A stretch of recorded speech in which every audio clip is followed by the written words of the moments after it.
to find the best prices and selection of tickets. Compare sites and you will see why Tickets for Less is my preferred source for all event tickets, local and nationwide. Score great deals on all your favorite live events and never pay service fees at ticketsforless.com. Better call Bob Hamilton Plumbing, Heating, AC, Rooter, and Electrical. Well, Old Man Winter is officially here. Is your furnace having a hard time keeping up? We'll check your furnace for $29. Fed up with the gas-guzzling beast? Well, it's February. Buy an AC unit and get a new furnace for free.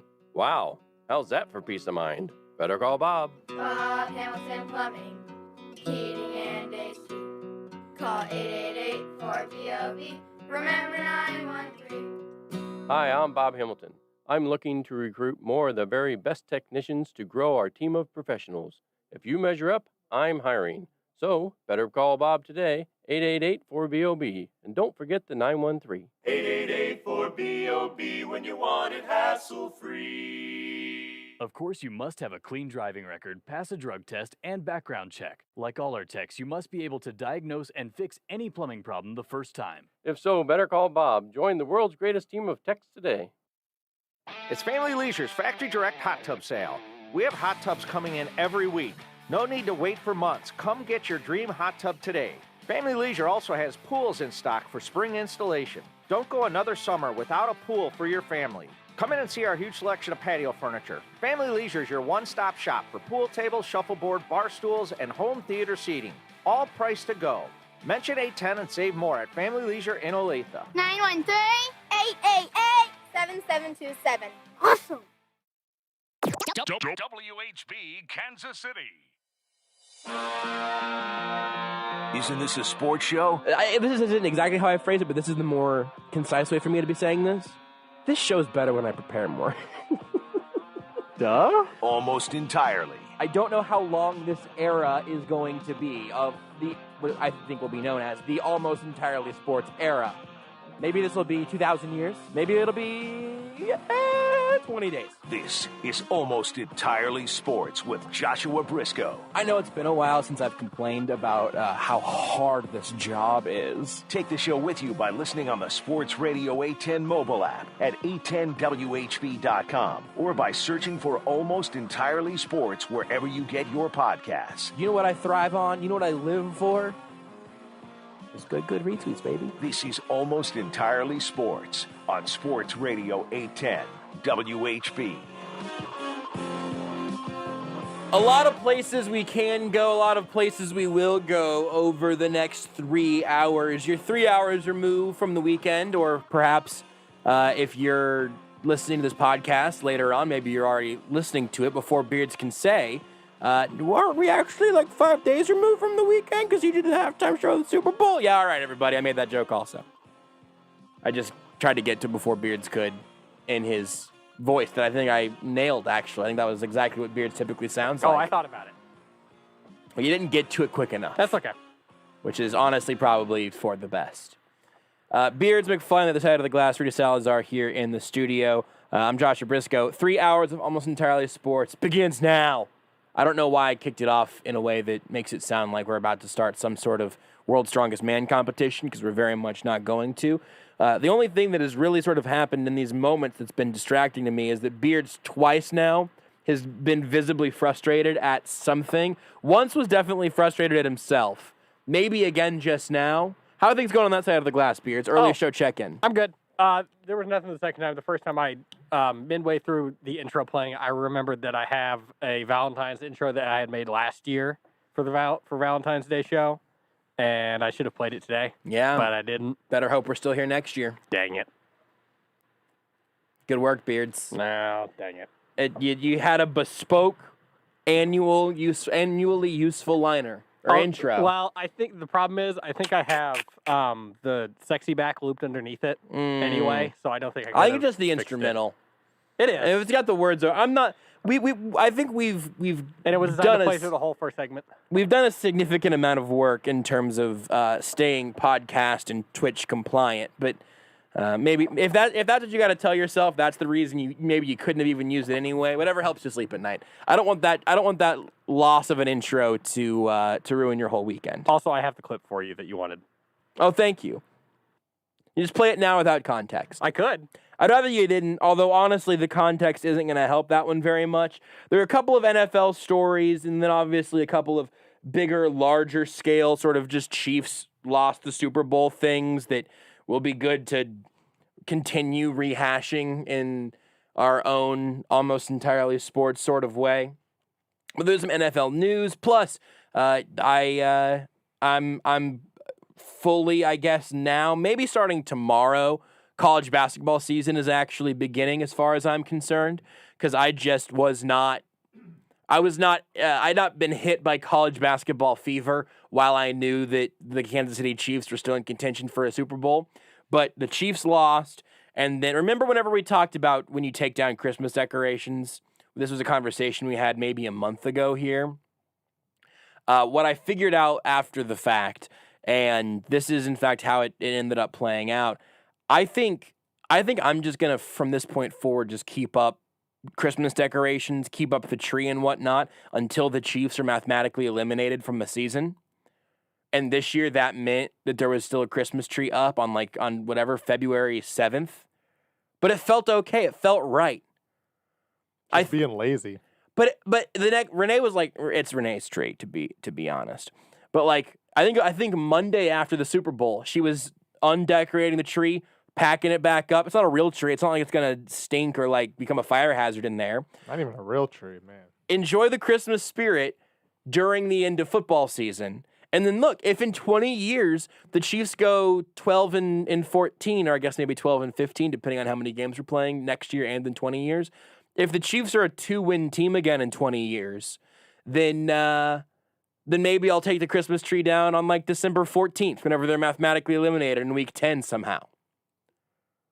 Whenever the Broncos and Deshaun Watson have had their incredibly continuing run of playoff success, Patrick Mahomes is retired, and the Chiefs are in salary cap hell.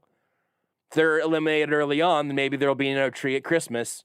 Just depends on how long the Chiefs stay active. I feel all right about that choice. But that's also when, in my mind at least, that's when college basketball season's allowed to fully start. And even this year is weird because KU's not that good. There was... I'm tired of hearing this KU's not that good. Well, talk. All right, Kentucky boy. KU is a top 25 team that is going to go to the NCAA tournament. Well, they're not right now, Rudy. No, they are currently not right now. Based off their wins, they are going to move back up into the top 25. Like people who do daily top 25s, who vote on the AP top 25, have KU back in their top 25. But they're not. KU now. will be in the top 25 come Monday unless they somehow lose to Iowa State, who they just beat by 30-something. But they are genuinely one of the top 25 teams in the nation. Doesn't matter about the rankings. They are one of the 25 best. They will probably... There's a really good chance they'll be in the Sweet 16. Kentucky might end the season with the same amount of wins as the football team had. This is... And so therein sad. lies the core... That's a bad basketball team.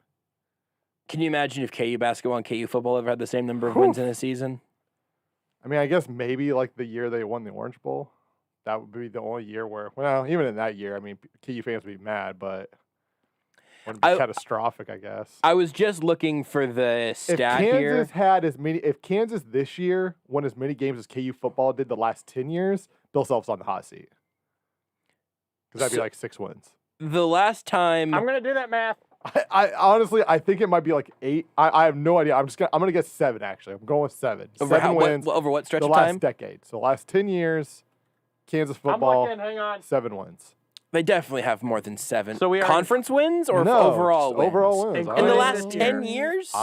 There's some winless seasons in there, man. I think a couple of them. I'm taking the over. What did you put it at? 10? Taking the over. Taking a strong over. They won. They won 3 back-to-back years under Beatty. Yeah. All right, I'm going to do the math real quick and I'll get back to you. Wait for the week. Give me a sec.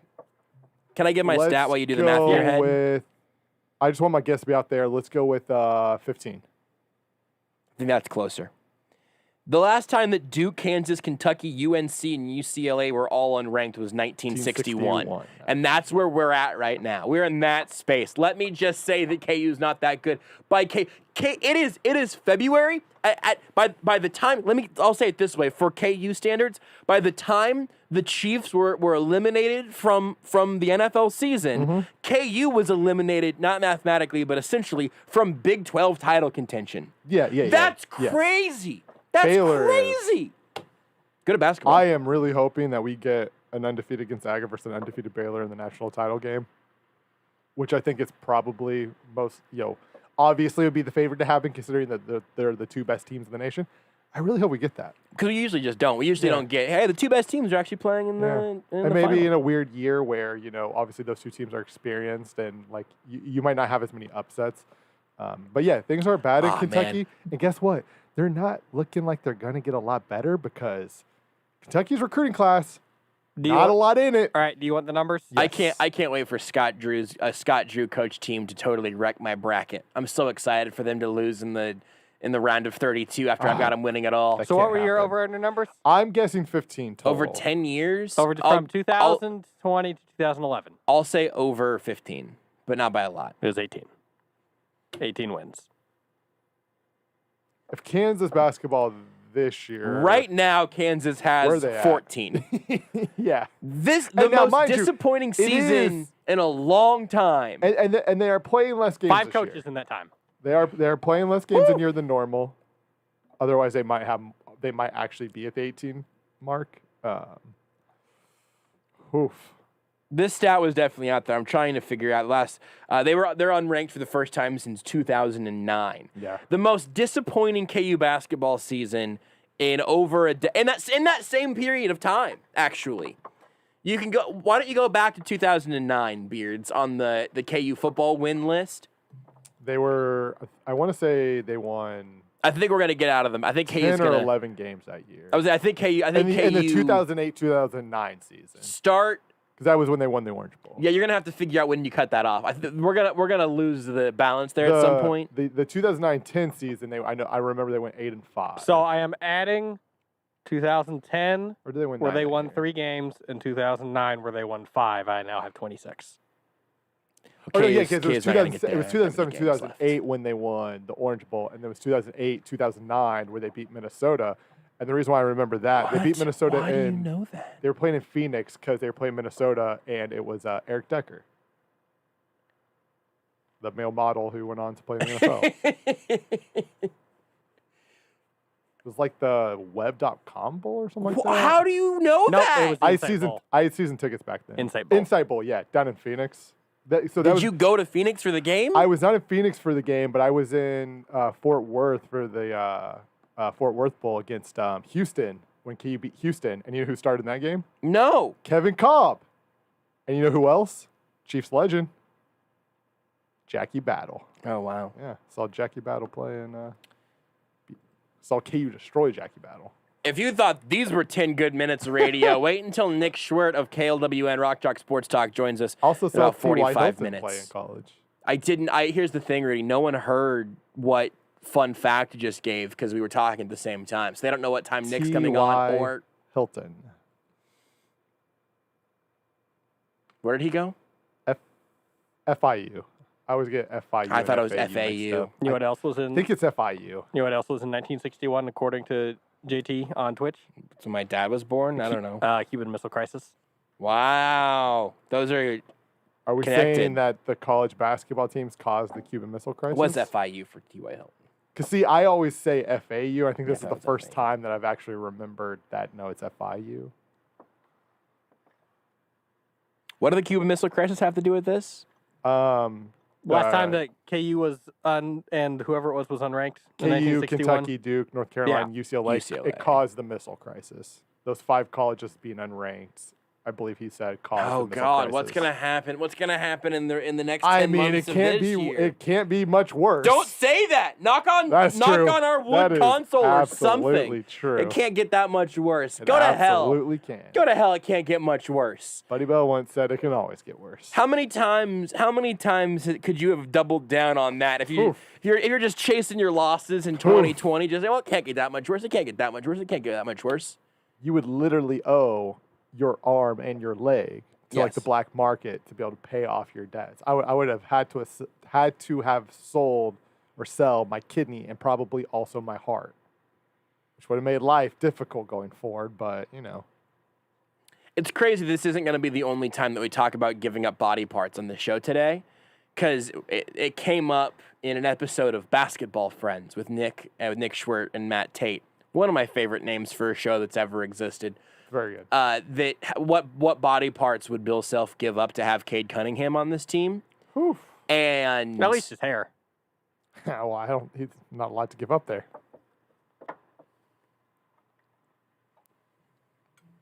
I'm just gonna take a long sip of. You can tweet your complaints to @Beards McFly. You heard me.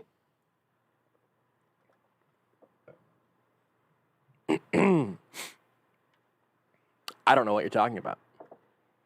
He's got a full head of hair. And I'm saying he'd give it up. I don't think he would. I think that might be the one thing he wouldn't give up.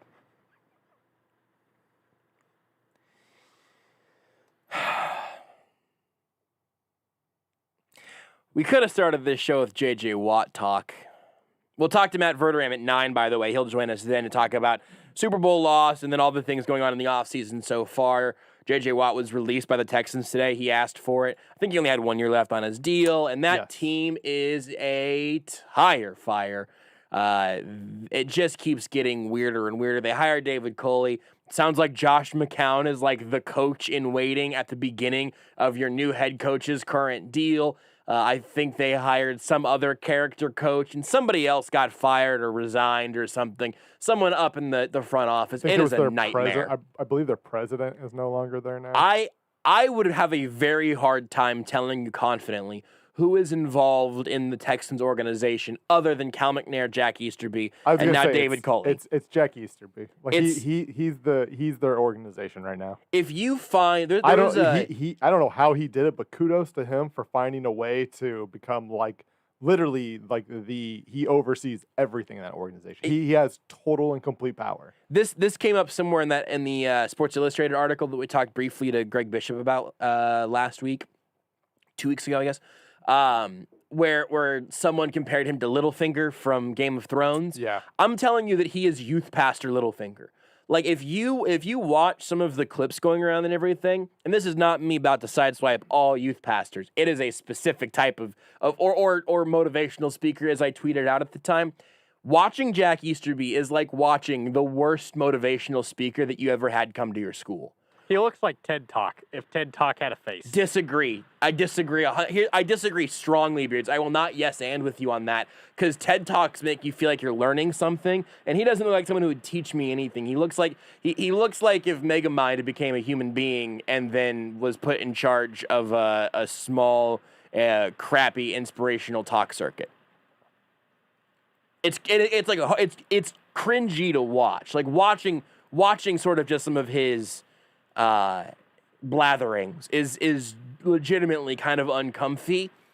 He just starts doing impressions of like various like accents. I don't remember what the core message of it was. I don't know, but it's tough to watch. And that dude seems to be at the top of the totem pole in Houston, and it has created chaos the whole way down. They're still talking like they're not going to move on from Deshaun Watson.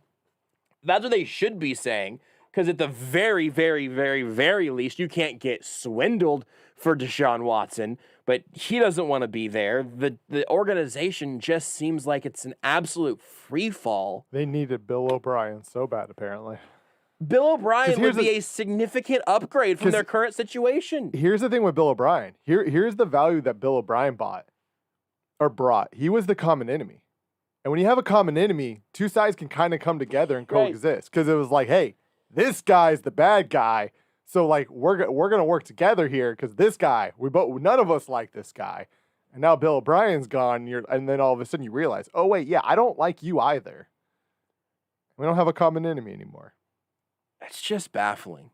It's just the stories that have already come out of Houston have been fascinating. The 30 for 30 and the books that are going to come out of Houston in 5 or 10 years are. But here's the thing: if Cal McNair never decides he wants things to look different, it's gonna just be like that forever, and it's not gonna happen. It's the best reality TV show we could ask for.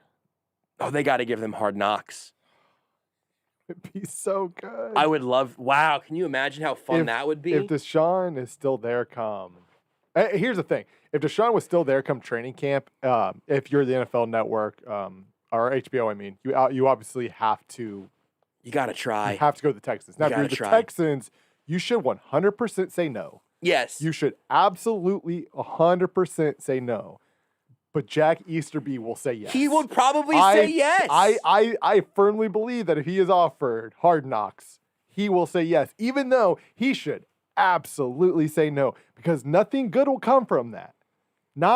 There is not anything good that could come from that. But he'll think there's plenty of good that can come from it. And if nothing good comes from that, who's it going to matter to? If he and Cal McNair think that it's good, that all publicity is good publicity, which is apparently their current situation, then maybe they actually have that happen. Boy, that's an excellent idea. I hope that happens. It would be so good. There was automatically like a J.J. Watt and a Chiefs jersey Photoshop that started going around Twitter.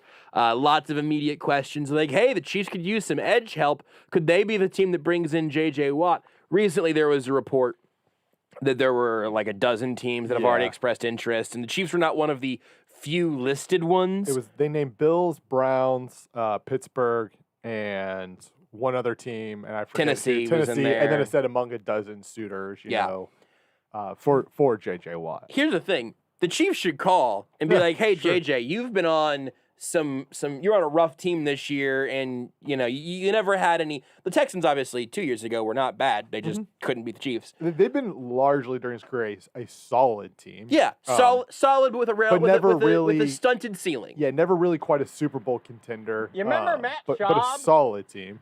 He got into the playoffs, man. Beards, what year do you think Matt Schaub retired? Don't answer this, Rudy. If you know, don't answer it. Yeah, I think I know the answer to this, and the answer is he's not retired. He's on the Atlanta Falcons or something like that. No, he retired at the end of this season. Yeah. Was he on the Falcons? He was. I think that's right. Yeah, so there was a time, because this is a little side note. Yeah, I saw that earlier in the year. I was like, what? It stunned me. Where Matt Ryan was the starting quarterback, Matt Schwab was the backup quarterback. No W. And Schaub, and Matt LaFleur was the quarterback coach. When and they said whenever somebody would say Matt, everybody just knew they were talking about Matt Ryan. So,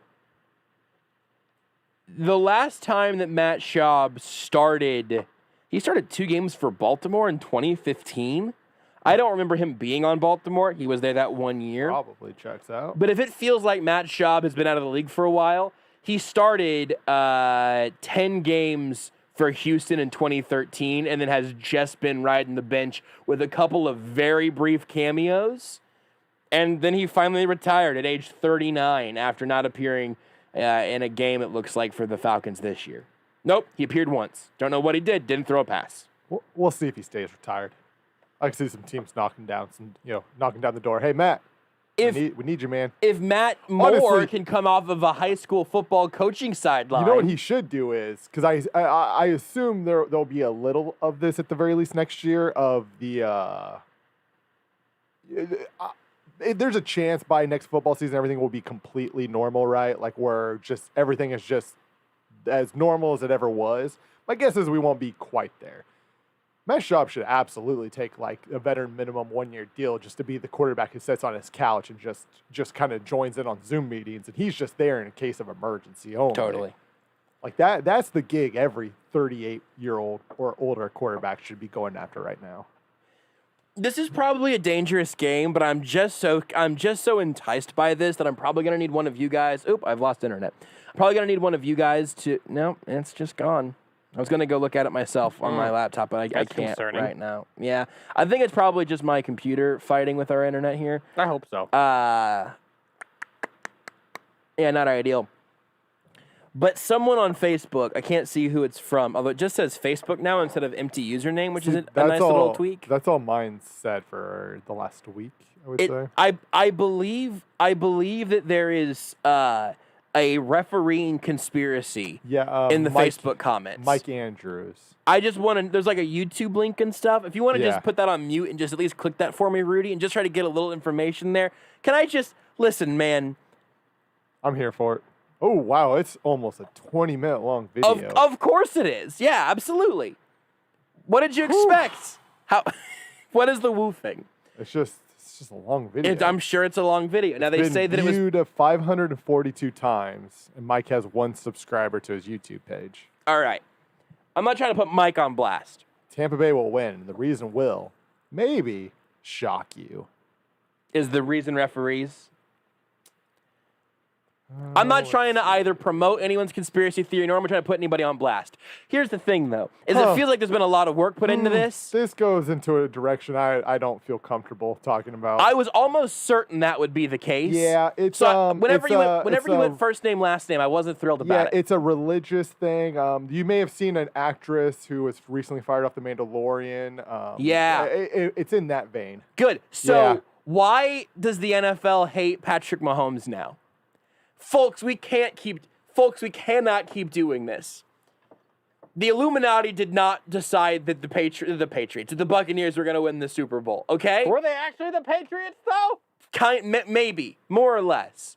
Can we all relax on that for just like a beat? Here's the thing. Did the Chiefs end up on the wrong end of some untimely and questionable penalties? Yeah, man, absolutely. That happens all the time, and it's really unfortunate that it happened in the Super Bowl, but the Chiefs lost that game by 1,000 points. They got dominated in every possible realm. The referees did not break a tie in that one. They didn't help the Chiefs on the way to their blowout loss. What are we doing? Can we please stop blaming the referees for this one, folks? I don't like this. Use your natural filter, Rudy. Please filter as you see fit, which might be 100%. Honestly, I guess it can all, I would say, be said. I just want to make this very clear. This is not the words of me. I don't really want you to. Let's not though. Let's actually just not. Let's just pull the plug on that. I think you were heading in the right direction. His thing is you keep pushing, Rudy. You keep pushing. I keep thinking maybe don't push. Basically, Mike Andrews' theory here is that maybe stop going first name, last name. No, Mike. I want people to know that this is who is the one saying it. It's Mike Andrews. Put him on blast. Oh, I called us idiots. Yeah, well, he's an idiot. Mike, we're reading your video, Mike. Mike, you're an idiot. Mike, stop calling us idiots, Mike. Mike, you're an idiot. Rudy's being very rude, but I haven't seen the video yet. So the video is just this one statement. I assume he's talking. Obviously he's talking over it, but I obviously can't hear it. Essentially, though, what he is saying is, if the owner is of a I guess religious minority, right? Like not Christian, not Catholic. Sure, yeah. What other ones are there? That owner will be, then that team will just be given let me find this spot because I want to quote it. A game deciding, you could say breaks, but we say boost. Right. So here's the thing. So anti-Semitic undertones notwithstanding, the Chiefs lost that game by so many points. And the biggest refereeing things came in the first half. What? Let's not. Let's just everybody. Let's just not. Cool. Excellent. I want to talk about the Chiefs and J.J. Watt. I want to talk about the case that I think you might make for what it would take to get J.J. Watt involved in Kansas City. Go ahead. He also says gamblers were betting on exactly what penalties were going to happen because this information was just out there. Yeah, it's crazy because all the public money was definitely on the Chiefs leading up to that game. Weird. This is wild. Weirdly enough, on the caster, I'm not getting Facebook comments though. You know, that might be for the best. Maybe Caster knows more than we do. Caster's smart. Maybe Caster's just saying, hey, you know what?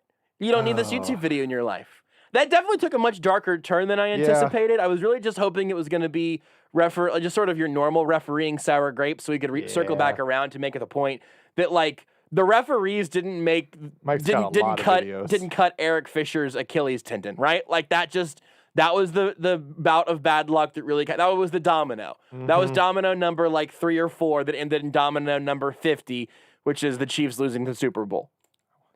Weird space that we've ended up in here.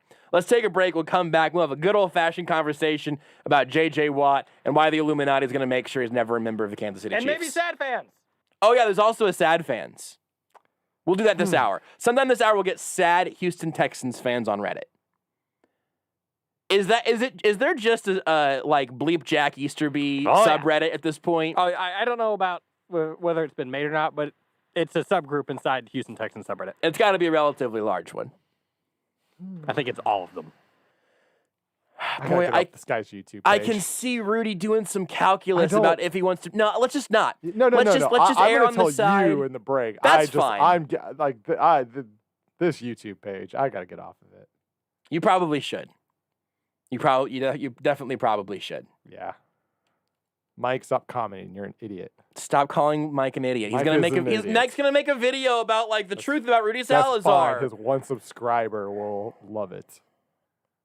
The 10 views this video gets, those be popping. Rudy is heated at Mike, and it does seem like Mike may have some extremely problematic portions of this YouTube video. I'm too boring to make a video about. You know what I did today, Mike? I went home after I worked this morning. I laid in bed and I played Pokemon for like 4 hours. Like that's what I did.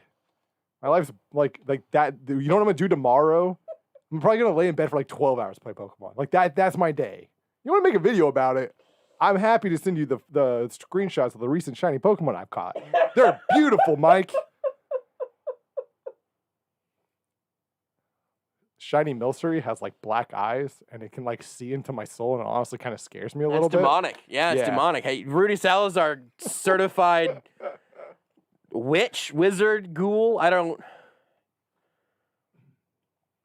Mike, you're a coward. What are we doing?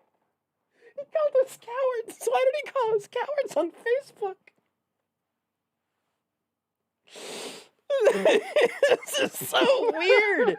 This is one of the most uncomfy segments of this show I think we've done. It's a real shame this is the first segment. Usually these get buried at like 9:45. This was a 9:35, 9:40 segment. Yeah, absolutely. for sure. But usually you don't get conspiracy theories in the Facebook comments until later on. Weird. Okay. This is a Friday. We're just gonna come back. We're gonna have a very straight talk J.J. Watt, who's a good fit, chief salary cap conversation. Unless Rudy gets turned into a toad. Want more Almost Entirely Sports? Watch the show live on the Sports Radio 810 Facebook page. Hey, listen up, guys. I don't know about you, but I know Valentine's Day is right around the corner, and if I want to have a great Valentine's Day, I got to make sure I take care of my wife. You know what I do? I get her beautiful flowers. Flowers from Pro Flowers. They're absolutely stunning. They're the highest quality flowers, freshest, smell wonderful, look even better. That's why I go to Pro Flowers. Go right now to proflowers.com. Use the promo code PETRO, P-E-T-R-O. You can save 20% on your next purchase. That's right. Save 20% on your next purchase from Pro Flowers. All you got to do is go to proflowers.com. Check out the huge selection of flowers. She's got a favorite color. She's got a favorite flower. You're going to find it at Pro Flowers. Make sure you use that promo code PETRO, P-E-T-R-O, at proflowers.com to save the 20%. Listen, Valentine's Day is right around the corner, and if you don't come home with a great gift, then you're going to be in trouble. Don't do that. Get the flowers at Pro Flowers. Clickety, click, click, click. It's that easy. Proflowers.com. Use the promo code PETRO to save 20%. Hey investors, have you always wanted to get into the real estate investing game but don't have the money? Crossroads Investment Lending loans money for fix and flips. Locally owned and here to help you fund your real estate project. Call 913-766-2900 or go to kclend.com. That's KCLEND.com. Crossroads Investment Lending has helped hundreds of KC investors make their real estate deals happen. Call 913-766-2900 or go to kclend.com. If you're between the ages of 18 and 39, here's an amazing deal for you. You can become a young professional member at Tiffany Green's Golf Club. Monthly rates starting as low as $150 a month with unlimited golf, unlimited cart usage, unlimited practice range, member discounts, and much more. So get your friends and coworkers and join in on this amazing plan and start growing your friendships while enjoying the game of golf. Whether you come out and play as much as you can after work or enjoy the day on the course on the weekend, take advantage of the Young Professionals plan at Tiffany Green's Golf Club. Go to TiffanyGreensGolf.com. Have you seen what's happening with the stock market? Record highs every day. How long can this possibly go on for? By the way, this is exactly what happened right before the 2000 dot-com bubbles burst. Remember that? Protect your savings in retirement by putting them into something safe like real gold and silver. I'm not talking about gold or silver stocks, but into real gold and silver you can actually hold in your hands. How do you get real gold and silver? By calling the Oxford Gold Group today at 833-600-GOLD. Now, the Oxford Gold Group will teach you everything you need to know about owning real gold and silver. It's so much easier than you think. So call the Oxford Gold Group right now at 833-600-GOLD to get your free gold and silver investment guide. The Oxford Gold Group is the only gold and silver company that I trust, and you should too. Get the Oxford Gold Investment Guide today and learn how easy it is to have real gold and silver delivered to your home or how to have real gold and silver in your retirement account.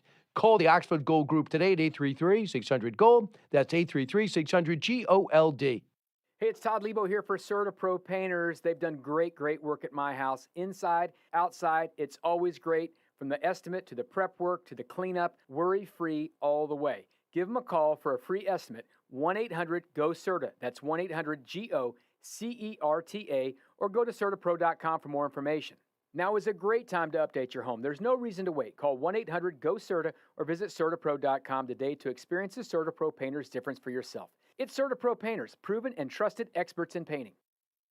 Schlotzsky's has just what you need to start the new year out right. All of their sandwiches and pizzas are made with their baked fresh from scratch sourdough bread. At Schlotzsky's, they offer curbside, drive-through, socially distanced dine-in, catering, and delivery. And remember, the Schlotzsky's $24.99 lunch and dinner special for a family of 4. Any 4 medium sandwiches or pizzas with 4 chips and 4 cookies for just $24.99. Available at all 5 area Schlotzsky's. Funny name, serious sandwich. That's Schlotzsky's. You're listening to Almost Entirely Sports. In case you're wondering if you're listening to the best possible sports media right now, on NFL Network's Players Only show, they're debating if J.J. Watt never played another down, would he still be a Hall of Famer? With Joshua Brisco. Are you crazy? Of course he would. And see, that's the thing, man. If you're sitting here going, God, that last segment How's that even a debate? That last segment was weird and bad. Well, bleep you. That's your option. Go to NFL Network. On Sports Radio 810 WHB. I was really excited for that liner to play tonight for one specific reason that came to me in a vision moments before the show began. I looked up at the TV, NFL Network was on. This was moments before tonight's show began. And on NFL Network, the bottom third graphic said, would J.J. Watt be a Hall of Famer if he retired today? Which is exactly the conversation they were having 3 years ago, whenever that liner first came into our existence. And the answer is yes. We all have to be better about talking over each other. The answer is yes. Do we? Yes. The answer is yes. The answer is yes to also your question, Beards. We all just gotta watch. We all gotta have places. Everything in my headset is like a little quiet, so I can't hear everything like super well. Especially Beards. I can not hear Beards almost at all. I also feel this is sort of odd. So Beards, I think that let's produce on air for a little bit because we're just having a handful of technical difficulties today. It seems to me like the commercials are significantly louder than our mics are. So I don't know if those maybe get a little hotter or you pull the commercials down a little bit, but I do feel like our audio levels in here have been a little bit unbalanced. I'm trying to get us optimal sort of listening situations. Do you want to know when that liner was from?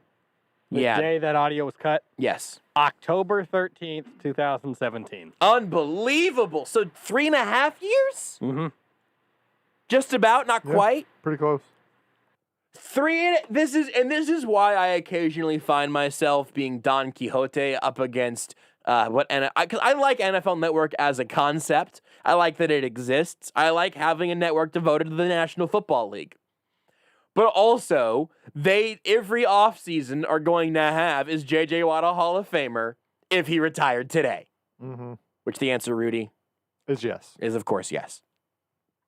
And Eli's a first ballot. What was the answer for you 3.5 years ago? If J.J. Watt would have retired 3.5 years ago, would he be a Hall of Famer? Yes. What if J.J. Watt would have retired 5 years ago? Probably no, because I feel like in between 5 and 3.5, there was like that third defensive player of the year, and I think that third one's like what really like makes you go like, whoa. Rudy Salazar of Sports Radio 810 WHB. If J.J. Watt had retired 4 years ago, would he have been a Hall of Famer at that point? This is to make up for our very disjointed first segment. This is our serious, straight up and down sports talk. Yes. You're an idiot. There's no way you would have been a Hall of Famer if you would have retired 4 years ago. You're a fool. You're a fool. There's no chance. If he would have retired 3 years ago, he would have been. Sports debate. Jazz hands. That's your alternative. That's Ice what Pyro is exists. us on Twitch. If J.J. Watt never played, would he be a Hall of Famer? He says Hamill Famer, but I'm pretty sure Would he have been Luke Skywalker in Yes. replacement of Mark Hamill In the if Hall he of Fame. never played an NFL snap? I think so. I don't Certainly think not a Harrison Ford, type. It's too corny for that. I don't think that J.J. Watt would have been a football Hall of Famer if he never would have played football. I don't know. I think he would have been some sort of Hall of Famer. He would have ended up in a Hall of Fame of some sort. J.J. Watt was destined for greatness. It's true. Now, if T.J. Watt retired this offseason, would he be a Hall of Famer? Probably. What about Derek? Is he Derek Watt. Is he just in the Subway commercials at this point? Pretty much. Subway's probably got a Hall of Fame somewhere. Where's the Sandwich Hall of Fame? I tell you what, if there's a Sandwich Hall of Fame, I there's bet gotta be a I bet Sandwich they Hall had of a Subway-based reversal on a certain Subway sort of whoopsie from a number of years ago. So the Food Network has a Sandwich Hall of Fame. Is that real? Yeah. There's a Philadelphia Sandwich Hall foodnetwork.com, of Fame. Sandwich Hall of Fame. But Yeah, is that Philadelphia hold on. Sandwich Hall of Fame? Okay, time out. And the Cincinnati one. Time out. Important questions. Is Food Network Sandwich Hall of Fame a Hall of Fame of sandwich types or of people It's an episode. impacted sandwich culture? It's an episode pulling it up. of The Best Thing I Ever Ate, Season 8, Episode 13. I remember that show. That show was fun. But on the official Visit Philadelphia page, which is like their tourism page, Mm-hmm. Philadelphia Sandwich Hall of Fame, an ode to Philadelphia's wealth of almost impossibly delicious sandwiches. Is that is Philadelphia the quintessential sandwich city? I mean, they made this cheesesteak, so maybe. I mean, I don't hate that. I don't hate that argument at all. I'm just trying to think if there's a follow-up. I think in general the hoagie, it's probably like from Philly. I was gonna look at their website, but I can't because my internet is not working. So Savoir magazine declared Philadelphia America's best sandwich city. I'm okay with that. Yeah, I mean, it feels. I don't have like another city to like necessarily like. Doesn't throw feel like up there's there, necessarily right? a snub Yeah. there. Yeah. But also just a lot of good sandwiches. It also might be like the only sandwich that I can think of that has like that is a city is like named for it, right? Like That's a great I don't know point. of like the New York ham sandwich, right? Yeah. It's like it's just every other sandwich is to my knowledge. Nashville hot chicken is the chicken more than specifically the 'cause sandwich. you can have the chicken how it doesn't have to be on a sandwich, even though typically on a bun is the way you would consume it, but you don't have to consume it on a bun.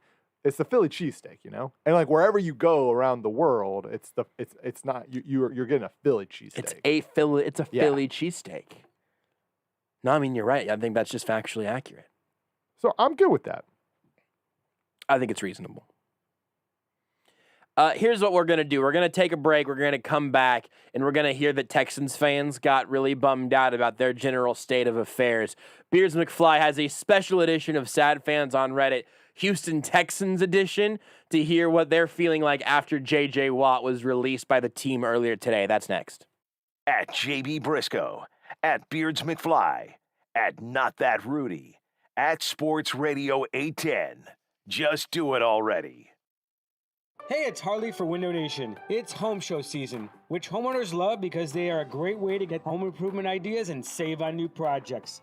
Unfortunately, most home shows were canceled, which means homeowners won't get that opportunity, and remodeling companies like us who count on home shows to jumpstart the year lose this much-needed business. That's why we at Window Nation are announcing our first ever virtual home show extravaganza with savings you'll only see once this year.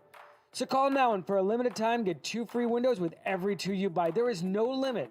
Plus no down payment, no payments, and no interest for 24 months. Save thousands on interest alone. With over 1 million windows installed and an A+ rating at the Better Business Bureau, nobody is more qualified to install your new windows than Window Nation. But hurry, this buy 2 window, get 2 free sale and pay nothing for 2 full years is for a limited time. So call 866-90-NATION or visit windownation.com today. Your money management is now manageable. With an account from Central Bank, you'll have all the tools and technology you need to move, manage, and maximize your money the way you want, when you want. And you have the perk of local branches right in your community when you need some one-on-one time. Because we do banking better. Open your account online or in person at any of our convenient locations. Central Bank. Strong roots, endless possibilities. Member FDIC. Hey, Kansas City, Soren Petro here. With riding season coming up quick, this is the perfect time for you to talk with my guys at Worth Harley Davidson. They have a pair of options to help you buy that new Harley of your dreams. Choose 0% interest for up to 72 months or choose full retail book value for your trade. The experts at Worth Harley Davidson will show you both options so you can decide what is best. Shop the inventory online, then come in to make your choice. 0% or retail value for your trade. Worth Harley Davidson, I-29, just south of the airport. Not all buyers qualify. See dealer for details. Tired of feeling like the kitchen help at your own party? Join in on the fun and be the host with the most with an outdoor kitchen from Complete Home Concepts. Call the outdoor kitchen experts for a consultation and estimate. 816-471-HOME, 816-471-HOME. You know what goes well with craft ale and canned beer? Merlot and Pinot? First dates and date nights? Marvin Gaye and Green Day? A fire pit from Complete Home Concepts. 816-471-HOME, 816-471-HOME. Finding the perfect romantic gift you'll love is easy at Diamonds Direct this Valentine's. With an expanded selection of designer jewelry and our best offer ever, 5 years, 0 interest financing. Your love is always our passion at Diamonds Direct, but especially on Valentine's Day. So we're holding nothing back. Pick any item, get our best value price, and spread your payments over 5 years with 0 interest financing. Diamond stud earrings, diamond eternity bands, layered necklaces, pendants, bangles, colored gemstones, and of course the largest selection of diamonds and engagement rings in America. As part of the big Valentine's celebration, this entire weekend, Diamonds Direct is featuring designs by Classique. Classique has a selection of stylish, on-trend looks to help her show her unique style. Our showcases are packed for the big day, and with 5 years 0 interest financing, everything's affordable. Shop in-store or online at diamondsdirect.com. Open Sunday noon to 5. Happy Valentine's Day from Diamonds Direct at 119th and Row. Tired of lying awake, tossing and turning, just hoping for a few hours of sleep? Get the sleep you crave with the one-of-a-kind Tempur-Pedic. Only Tempur-Pedic uses proprietary Tempur material that continuously adapts and responds to your body to relieve pressure, so you get deep, uninterrupted sleep. All night, every night.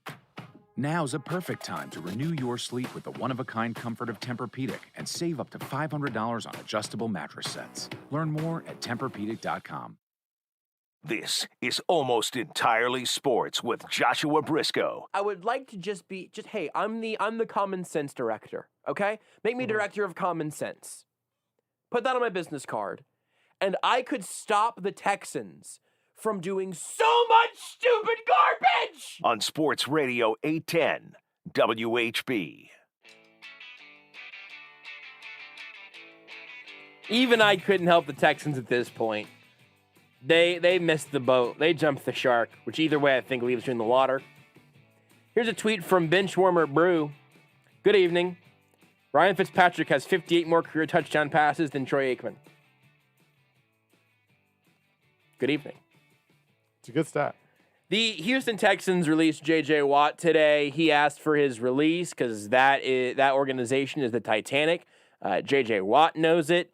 Deshaun Watson knows it. At this point, I'm guessing David Culley knows it, but no one else was going to offer him a head coaching job, so you got to do what you got to do. He just had to take it. He did. He probably did. Yep. I mean, because, again, this was probably the only job he'll ever be offered, and so there's the chance. One, worst case scenario is you just make a ton of money. And then best case, you're probably, you're obviously confident in yourself, thinking, hey, I believe that I can turn this around. And, and here's the deal. He probably could be a competent coach if, anybody else if literally anybody else in the world was in charge other than Jack Easterby. If Bill O'Brien was in charge, the team might be all right. Here's the thing is, I don't want to say, Jack Easterby and Mike. I don't want to say if any other human being was in charge of the Texans. Yeah. I think that there's a chance that's true. But not Mike. I'm gonna throw Mike in that list as well. Dork Club. We have two Mikes in the Dork Club. First double name Dork Club. I don't know if he's famous enough to be in the Dork Club. I think that's true. I got a pretty good joke that I'm probably gonna just leave there just because Mike scares me. Where was it going with this? Oh, yeah, if any other human being with NFL front office experience was running the Texans, they'd be in better shape because they put the organization in the hands of someone with no NFL front office experience. Cal McNair just likes them. I say, really, I know he did technically work in the NFL, but he really had no NFL experience. It's like they hired Jack Easterby to do the job that I'm offering to do way more competently and certainly more cheaply. Yeah. There's no way Jack Easterby's in that role pro bono. There's no chance. Here's the thing. Not only did Jack Easterby get a job he was unqualified for, but he's making in the top 10% probably of what people in that position make. Like, he is not, when if you never have experience, but maybe somebody's like, hey, I like this guy, I want to take a shot at him, even though maybe he doesn't have experience. But you know what? Obviously, he's not going to make as much money because he doesn't have experience. Jack Easterby's just like, no. I'm premium quality right here. You got to pay me top dollar. And Cal McNair's like, duh. Right. Clearly you're worth it. You asked for $5 million a year. I'm giving you $7 million. Chaotic Warrior on Twitch says they need an exorcism at this point. Cal McNair is expecting Jack Easterby to perform an exorcism. And I don't know if that's going to happen. The devil doesn't exercise. What? I mean, to Houston fans, Jack Easterby's the devil. Oh, I see. So the devil doesn't exercise. Not exercise. Exorcise. Got it. I mean, the devil, here, you can say a lot of things about the devil. He's in good shape. Great though. shape. Gotta be. He's in great shape. The devil's got a six-pack. Absolutely. Ready to go. Absolutely. The devil, combine warrior. Oh, for sure, dude. That devil's running. That devil's running. He's running. Six-pack of what? Truly's? The devil? Yeah. Nah, dude. The devil's got the V and everything. Yeah, No question. The devil. The devil's doing the 3-cone drill in 6.66 seconds. Yeah. The devil makes DK Metcalf look a little small. DK looks a little small. I think DK Metcalf is probably like if he was lined up, like 1,000 people, I'd be like, it might be DK Metcalf. He's in too good a shape that I don't think a human being can be. DK Metcalf is either the devil or Jesus. Maybe a little both. Guess it just depends on what fan base you root for. And clearly the Chiefs had made their choice because they took McCole Hardman ahead of him. Well, here's the good news. Russell Wilson's gone soon, so when Russell leaves and DK's like, I gotta get the bleep out of here, maybe the Chiefs are just like, hey. Maybe the Chiefs get the DeAndre Hopkins rate. Maybe the Chiefs are like, hey, Seattle, we got a receiver, and we hand him the ball sometimes. So that's basically like a running back. Do you want McCole Hardman? Do you want McCole Hardman? He can run. You can give him the ball. You don't have to throw it to him. You can hand it off to him. Or they can establish the run. Keep just trade running backs. Just send them running backs. That's true. Hey, Clyde Edwards-Helaire was a first-round pick. You want a first-round running back? I would make that trade so fast. Oh man, I don't want to put out this So Twitter poll fast. because I think it should come back at 100% to 0, and also I think it'd be closer to 50-50 than I want it to be. absolutely, and also I'm afraid to tweet about the Chiefs' most recent first round draft pick because I can only sound like a hater. Mhm. Like everyone, I'm just gonna immediately be painted as a hater, so I don't even bring analysis anymore because it's just not worth the Twitter fight. I'll talk about it on air all you want, but Twitter, it's just not worth it because it's just gonna get snipped and it's gonna get retweeted by. I don't know. The mob, I guess. It's just not worth it. Man, DK Metcalf on this. Whew. Here's the thing. You want to get really upset? Think about this team with DK Metcalf in like the Sammy Watkins role. Him playing. He's your ex receiver. Just think about that for like half a second. This just got sad. Sammy Watkins, Demarcus Robinson. Thank you for your service, but DK Metcalf is here. Metcalf is here instead. Now I'm the sad fans, not on Reddit. Beards, what was the experience like combing through Texans Reddit? I had to basically hunt down through the We Love JJ Watt posts. Yeah. To the Bleep Everybody posts instead. Now, usually Sad Fans has sort of a 2-minute long interlude of blaming either referees or announcers, and that's not going to be the case here, I would imagine. No, it's blaming owners. And other things. Did Tony Romo's name come up at any point in the subreddit? I was going to say, I really wish you would have. Just blame Did you the do refs somehow. A control F, little search I did Romo's not, name. no. Yeah, Beards. So JJ Watt is done after being the face of that organization, at least until Deshaun Watson got there. But over the course of, if you think quintessential Houston Texans, JJ Watt's probably your first pick, considering that, again, he was there longer than Watson was. So he is released by the organization because the organization is in such a place that JJ Watt wanted out of it. I imagine that Houston Texans fans on Reddit did not take that news with that logic very well.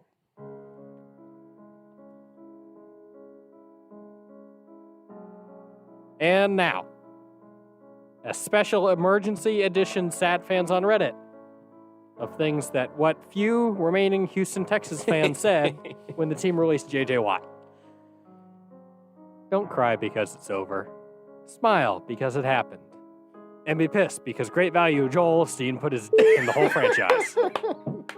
Comment. I'm beginning to think we aren't going to win the Super Bowl this year.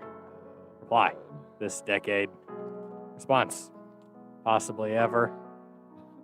Hey, Deshaun, we've just released our best player on defense. Can we convince you to stay? Life is pain. Poverty franchise. And the show continues. Pathetic-ass franchise. Comment. Are we able to get a number 69 jersey with F. Easterby as the player name? Because I'd like to get that, as I feel like it will be relevant for years to come. Reply. Make it 666. Deshaun is about to get released, and I am about to lose my friggin' mind. Why did I ever become a Texans fan? He can't keep getting away with this. Watt to the Steelers. I just want to see all three of them on the same team. Ooh. At this point, you guys might as well attempt a coup on McNair and Easterby. Comment. We're worse than the Jets. Reply. We're worse than the Knicks. Another reply. We're worse than the Detroit Tigers. Another reply. We're worse than the Ottawa Senators. Another reply. We're worse than the f***ing Cowboys. The f***ing Cowboys. Good God, I wish Jerry Jones owned this team. Comment. I'm starting to get really mad now. If I ever see this man out in Houston, I'd have a couple choice words with him. Reply. And those words should be Praise Satan! Ah yes, my favorite team. The Houston Easterbees. A few years ago, when I was deciding which Texans team to adopt, since I'd been living in Killeen and then San Antonio, decided on the Texans because of Andre Johnson, JJ, and the fact that I had more faith in the ownership. I really didn't think that McNair could have me envious of Jerry Jones. FML. The McNairs deserve to be booed at any public event they attend in Houston. Yo, this is great. This is just great. I love this. I love this so much. This is so cool.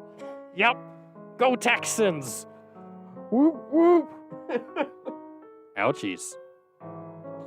Yeah, I hope there's a riot during the tailgating. Don't forget, J.J. Watt isn't leaving because it's some ceremonious farewell. The Texans are a trash franchise where even its most loyal players are ready to jump the ship. Correct. Absolutely. And now, one tweet that snuck its way into Sad Fans on Reddit via Bill Barnwell. The Texans aren't planning on having fans in 2021. Nothing to do with the pandemic, just their new philosophy. And now, the runner-up I like Bill of Barnwell. things that Texans fans said on Reddit. If Whataburger had a humanoid mascot, he/she would be weeping. And now, the winner of things that Texans fans said on Reddit. Lions fan here. You guys need to spread the word and try and get as many Texans fans as possible to show up in your home opener dressed as the devil. Maybe you'll even pick up steam and it will turn into a Texans thing, like how Raiders fans dressed up in all their crazy shit. At the very least, keep doing this until this football Bible camp has been dismantled. Just as Lions fans donned our glorious paper bags in times of misery, getting all of your fans to dress up as Satan would be the ultimate slap in the face to the Bible thumpers trying to ruin your beloved franchise.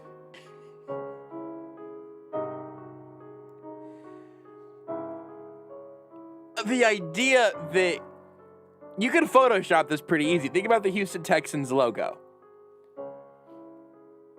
Got big horns already. Yeah. Just turn it from a bull into a devil. And just chase around Jack Easterby in like a comically cartoonish 1950s sort of demon costume. With like a big red cape. So a pointy red pitchfork. Think about the city of Houston right now. They've lost George Springer, J.J. Watt, DeAndre Hopkins, James Harden. Like, that city, every good thing that they've had has just left them. They win a World Series, and then it's tainted because they cheated. That city, it's been a rough go for that city. Chaotic Warrior on Twitch, as I keep seeing people say that the exodus of talent from the Rockets and Texans is penance for the Astros' behavior. I'm here for that. The sports gods saw you, Houston Astros, banging trash cans in the clubhouse, in the dugout. They saw you. Also, do we think Cal McNair gets booed at the opening of Restaurant 13? I think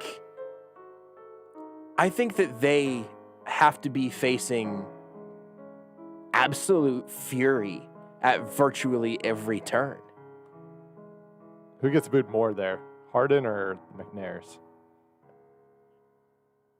Probably McNair. Probably. Because James Harden would already be dressed up as the devil chasing you around with the big red plastic pitchfork. You are listening to Almost Entirely Sports with Joshua Brisco on Sports Radio 810 WHB.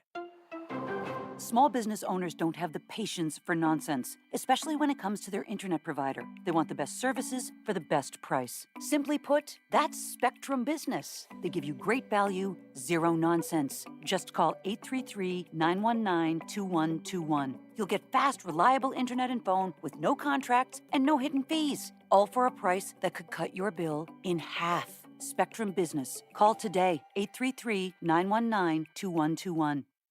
Wasn't doing anything different, wasn't trying to train for a marathon or compete in American Ninja Warrior. Was just playing racquetball with my buddies, and that's how the injury happened. That led to Achilles surgery and years of chronic pain for Will Burt, a patient at QC Kinetics. There's always been tenderness and inflammation, and I had the surgery to repair the tendon, but it didn't repair my quality of life. Desperate for relief, Will tried the regenerative cell treatments at QC Kinetics, and finally the pain was gone. The good news is it's a solution without having to go under the knife. A solution that my body can kind of regenerate and take care of itself versus surgery, pain pills, rehab, and all that goes along with that. Patients like Will are raving over the results. Call QC Kinetics today for your free consultation. 816-412-6299. Thanks to the guys at QC Kinetics, quality of life is just a lot better. QC Kinetics, off 435 and State Line. 816-412-6299.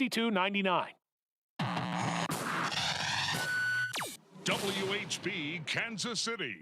Hey sports fans, Joni here, and I'm excited to tell you about the newly opened In the Zone Cryo. In the Zone Cryo will help decrease pain and inflammation, accelerate muscle recovery, increase your energy, and boost your immune system. In the Zone Cryo also offers Instasculpt fat reduction, personal training, infrared heat, compression therapy, and more. Mention Sports Radio 810 and receive 10% off your first service. Come see us at College and Metcalf. Call 913-208-4859 or visit inthezonecryo.com. Feel, look, and perform your best with In the Zone Cryo. Whether you're looking for energy savings for the winter or updating your home office or man cave, One Stop Decorating is the place for beautiful energy-efficient window coverings. One Stop Decorating offers free in-home or virtual consultations, or you can come into one of their 3 beautiful showrooms to see all the window coverings in their Hunter Douglas galleries. Ask about smart shades that can be controlled by Google, Alexa, and HomeKit. 913-270-0408. 913-270-0408 or onestopdecorating.com. Your home, your windows, your style. Hello, Kansas City. Stephen St. John here from the Border Patrol. I'd like to thank you for allowing us to make love to you each and every morning. Happy Valentine's Day. Hey, Kansas City, this is Nate Bucati. All you need is love. Want na na na na. Hey, Kansas City, Jake Gutierrez here. Some of the best advice I ever got, I'm giving to you. If you can't be with the one you love, honey, love the one you're with. Happy Valentine's Day from the Border Patrol. Greg Gurley here for Buck Roofing. The only consistent thing about Kansas City weather is change. There's only one company I trust, and that's the same company I called to work on my mom's house, Buck Roofing. Put this number in your phone, 913-384-2680. I'm a Jayhawk, and we know Ron's a Wildcat. The only thing we both agree on is Buck Roofing is the best roofer in all of Kansas City. Your home is probably your biggest investment, which is why you need a trusted roofing company to repair or replace your roof, and that company is Buck Roofing.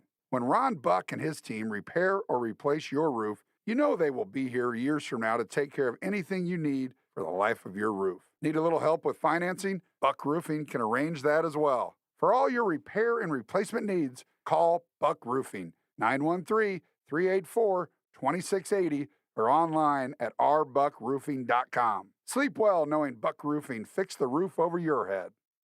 This is Almost Entirely Sports with Joshua Brisco on Sports Radio 810 WHB.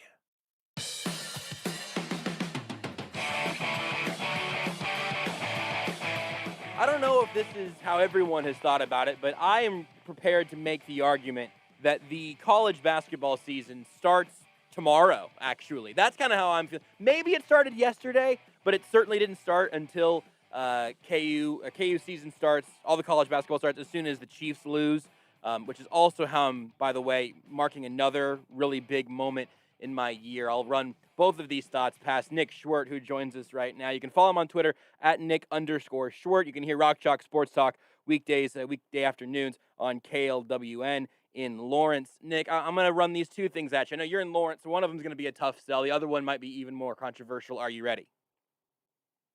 Yeah, let's go. Number one, the college basketball season starts whenever the Chiefs lose. That's where I'm at right now because this is, like Kansas City proper. No, that's not necessarily true in Lawrence. I think college basketball season there begins as soon as KU football is confirmed to be bad again. Is that accurate? No, it's yearly dependent. I remember my first year at KU was the first time where students were more excited about going to the football game on Saturday than they were late night. Like people were skipping late night on Friday so that they could wake up early and go to the football game. That was a long time ago. But now, you say Kansas City proper, there's a big crossover Venn diagram between KU basketball fans and Chiefs fans. So I actually don't think you were alone in that sentiment, plus the fact that nobody really gets to go to games and KU's been pretty lousy this year. True. I don't think you would have a ton of arguments to the contrary. The only problem I have with the argument is that tomorrow is a pretty dismal slate of college basketball games. Like Villanova Creighton's the only one. It's like a ranked matchup. And West Virginia, Oklahoma. So maybe there's two. So it's just not a great day for college basketball. Oh, Loyola Chicago versus Drake could I interest you in some Loyola versus Drake for your Saturday afternoon? What's the line there right now? Because I've got, $20 burning a hole in my pocket. I think you got Loyola maybe favored by 2 or 3. I don't have the line in front of me, but, Drake at one point, started the season 18-0 before dropping that game to Valpo last Sunday, which I know you were all over, which is, a shocker for everybody. That's right? why I got $20 burning a hole in my pocket, because I put 10 on Valpo. Right. Yeah, so, that caught us all off guard, but we're happy to have you, man. Honestly, we're happy to have you fully invested in the college basketball season, and I'm excited to see where it takes you. Well, so here's the other thing that this is not necessarily college basketball related, but I'm using the same metric, and I'm feeling pretty good about it. We had a conversation on the show maybe a month ago at this point, where we had the very, very serious conversation of when is it time to take down Christmas decorations. And I'm kind of a festive, at least in terms of Christmas, kind of a festive dude. I like the Christmas decorations. Maybe you don't need the garland up, but if you just got some shiny stuff here, Christmas lights on the tree, that's always nice. I'm not leaving stuff up outside into mid-February or whatever. But I like Christmas lights. I like the Christmas spirit. I've never really had like a cutoff though. New Year's Eve feels too soon for me. I like having a little Christmas New Year's crossover. But, by the time you're at the end of January, maybe it's overstayed its welcome. Here's what I am pledging to do. The tree comes down, the decorations come down within 2 days after the Chiefs season ends. Now, if this is still my path in 20 years, maybe I'm bringing down the tree whenever they're mathematically eliminated on December 20th, but that's just the reality I have to live in if they're going, 2-14 at that point. But it stayed up through the Super Bowl this year, came down right after. What are your thoughts on this Christmas-based math that I'm doing right now? My thoughts are that I didn't even put Christmas decorations up this year, so if you were looking for an impassioned response on Christmas thoughts, I may not be your guy. Like, that's the thing. The irony in this conversation is I have absolutely zero recollection of talking about Christmas decorations with you a month ago, but no, you weren't. I don't believe that you were involved in this. This was a me, Beards, and Rudy conversation. You seem like someone who would have a good. You could have convinced me that I was. Oh, for sure. We had that one. Convinced me that I said something about it. I could have just written it into that one segment we did where we created a reality show for animals because you were like either at the beginning or the end of COVID. I can't remember where you were in that whole process. But that we could have talked about anything in that segment. That went everywhere. Norm Macdonald has a farm, right? Isn't that what we landed on? I think that's correct. I think that was what we landed on. Yeah, it's still good now. Are you not festive? Are you Jewish? Do you want to talk about your upbringing right now?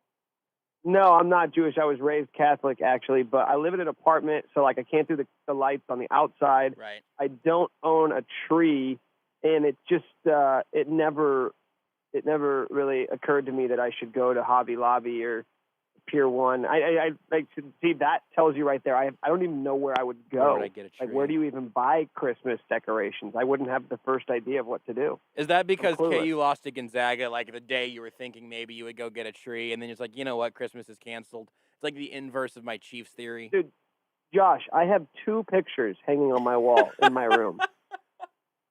Some would call me a minimalist. What are the 2 pictures hanging on your wall? One is a picture of a black and white photo of Wilt Chamberlain when he worked at a Lawrence radio station. Yes, it's your Twitter header on your Twitter account. Yeah, I have that photo framed in my room. Wilt Chamberlain and I have so many things in common. Of course. Both professionally and sexually. Yes. And then I've got a painting of Julius Erving. And it's so small, and it's on this giant wall. It looks ridiculous. Like, it's on the biggest wall in my room, and it's just like a little 12 by 12 painting. And those are my decorations. That covers the whole gambit of my my art. Man, I just had no idea that you would be such the wrong person to bring that up to. Like, I just feel like I feel safe pretty much asking you for any type of opinion, that you'll have something in response, and I feel like I found the one just sort of fart noise in terms of things you can talk about. I gave you an answer. I mean, it's That's not true. like I tried to sidestep it. I just like, do you think I have like garland and, all around my island and a wreath hanging on my door? Like, that's not me, no. I don't have stockings hanging from the fireplace. Nothing. You don't even hang one for Wilt, just a little Wilt stocking, in case he visits you on Christmas Eve. It'd probably need to be a pretty big one for Wilt, but no, I don't have anything, nothing, like not one. But I'm not. It's not a Christmas thing. Yeah, you just like don't. I'm not putting a pumpkin out or a jack-o'-lantern. Like there's no holiday that gets preference over one another in my house. They all are treated exactly the same, which is complete indifference. So, like, do you have a... Does that make me a Scrooge? No, Do you think I I'm like don't... a curmudgeon or something? No, I don't. Well, I think that you might be a little bit of a curmudgeon, but that didn't change based on this segment. I just think sometimes you've got curmudgeon energy. I have curmudgeon energy about some things. Everyone's got their time to be a curmudgeon. And I don't think you're a Scrooge either. I am wondering, like, do we just need to like get the Queer Eye guys in your house or in your apartment or something? Like, buy you a poster? Like, I mean, I don't want you to change your apartment into essentially an extension of a dorm room, but it sounds very Spartan. No. See, now you're misconstruing. I have artwork up in my apartment, just not in my room, because I feel like it's better for my guests to have the rest of the house well decorated while neglecting my bedroom. That's actually super selfless of me. Yes. If you really think about it. I feel like I still have more questions, but the drilling in farther would probably only create more questions. And eventually I'm contractually obligated to ask you about the college basketball season that's about to tip off. So I guess... Yeah, because I feel like your line of questioning is you're badgering me at this point, and I don't appreciate it. No, I'm definitely leading the witness. Also, like I'm just now sort of, the photo that goes around Twitter every once in a while. It's like guys think it's okay to live like this, and it's one metal folding chair and then a TV on the ground. That's kind of what I'm fearing for you. But you're saying that's not true. Oh my gosh.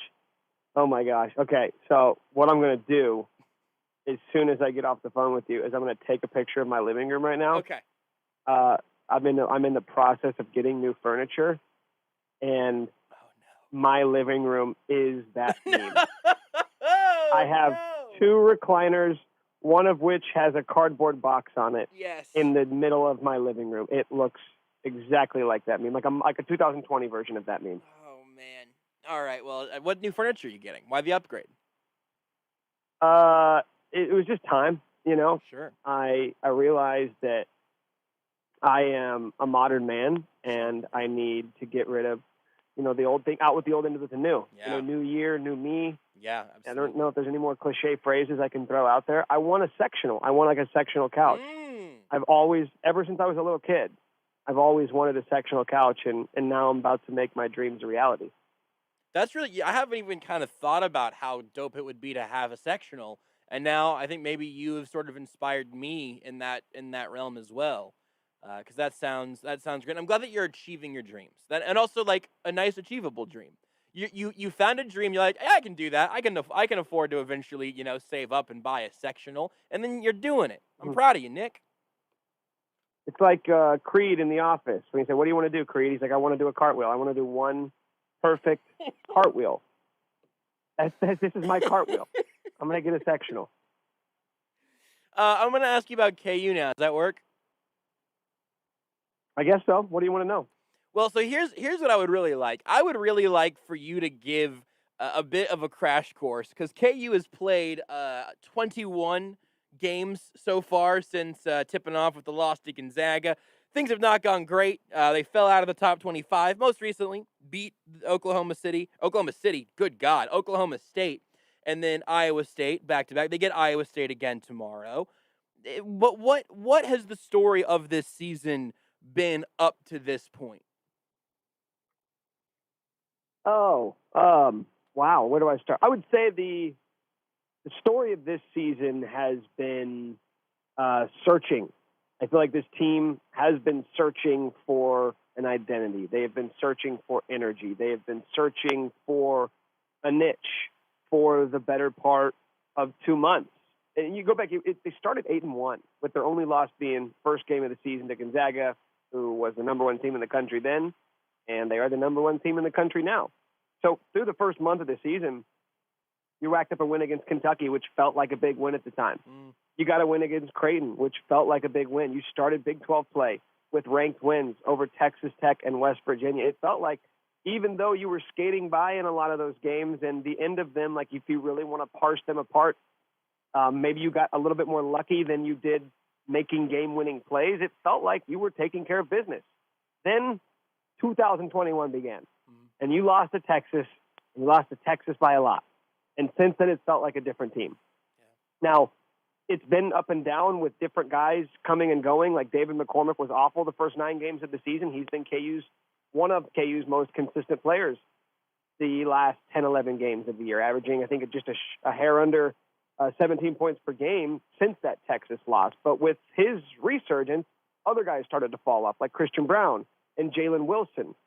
It's been back and forth affair of, is this going to be a team that's going to play through their big man like Bill Self so often likes to do? Is this going to be a team that tries to play 2 point guards like they tried to do for a stretch there with Marcus Garrett and DeJuan Harris? Is this a team that's going to play deep into their bench like we saw versus TCU and Tennessee? Or is this going to be a team like we've seen the last 3 games out that is only going to be 6 or 7 deep?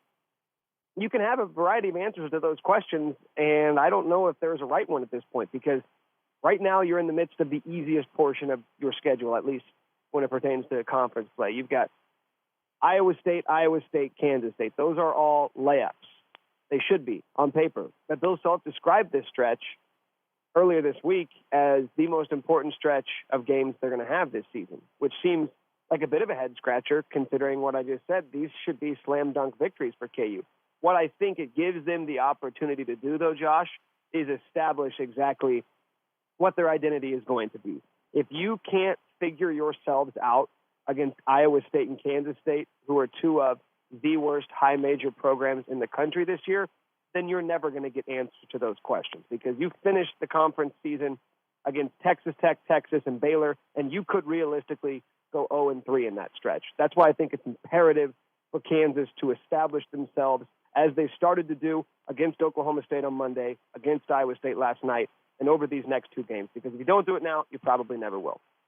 What's the closest they've gotten to this point? Like, is there a time whenever you've thought, like, all right, they found it, they got it up to this point, and then that was taken away from you? Or did all of those little, maybe it's this, maybe it's that, maybe it's this, did those all just blink in and then blink back out of existence again? Or does one of them seem like it has more staying power still halfway right now through that Iowa State back-to-back ahead of the K-State game? You know, I hesitate to fall victim to the recency bias because they looked so good last night, but that's what playing Iowa State can do for you. But even beyond that, I felt like with Bryce Thompson returning, I mean, top 30 recruit in the country, McDonald's All-American, he wasn't great before he went out with that finger injury back on January 12th. He was basically your 6th or 7th man. Isn't a great shooter, wasn't scoring a ton, but he was effectively your 6th man. He was averaging about 17 minutes per game. When he went out, it felt like Bill Self kept trying to replicate the different sorts of things that he could bring to the table, whether it's defensive intensity, overall energy, a respectable shooter, the ability to put the ball on the deck and either create for others or score at the rim. You kind of saw all of that on display last night against Iowa State.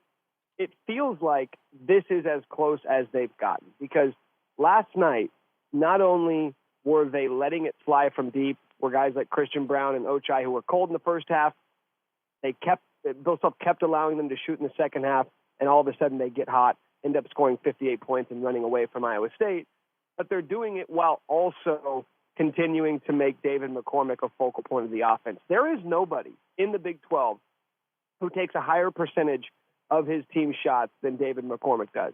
Basically, a third of KU shots come from Dave, who is not even close to being one of the most efficient big men that Bill Self has had at Kansas. Yeah. So I feel like that is going to be the identity if they find it. Trying to find a way to continue to play through big, you're big, and Dave, and also allowing guys like Ochai and Christian and Jalen and finding ways to get them open looks from the perimeter. So, I mean, it seems like a convenient time to say that, but the only other time that we've really seen KU even inch close to that, to getting to the point where they're playing through the big and they're hitting shots from the outside, was their first win against TCU. That was on January 5th. So those moments have been pretty few and far between, which is why I think you have to at least look at what they've done over the past week and say it could have some staying power.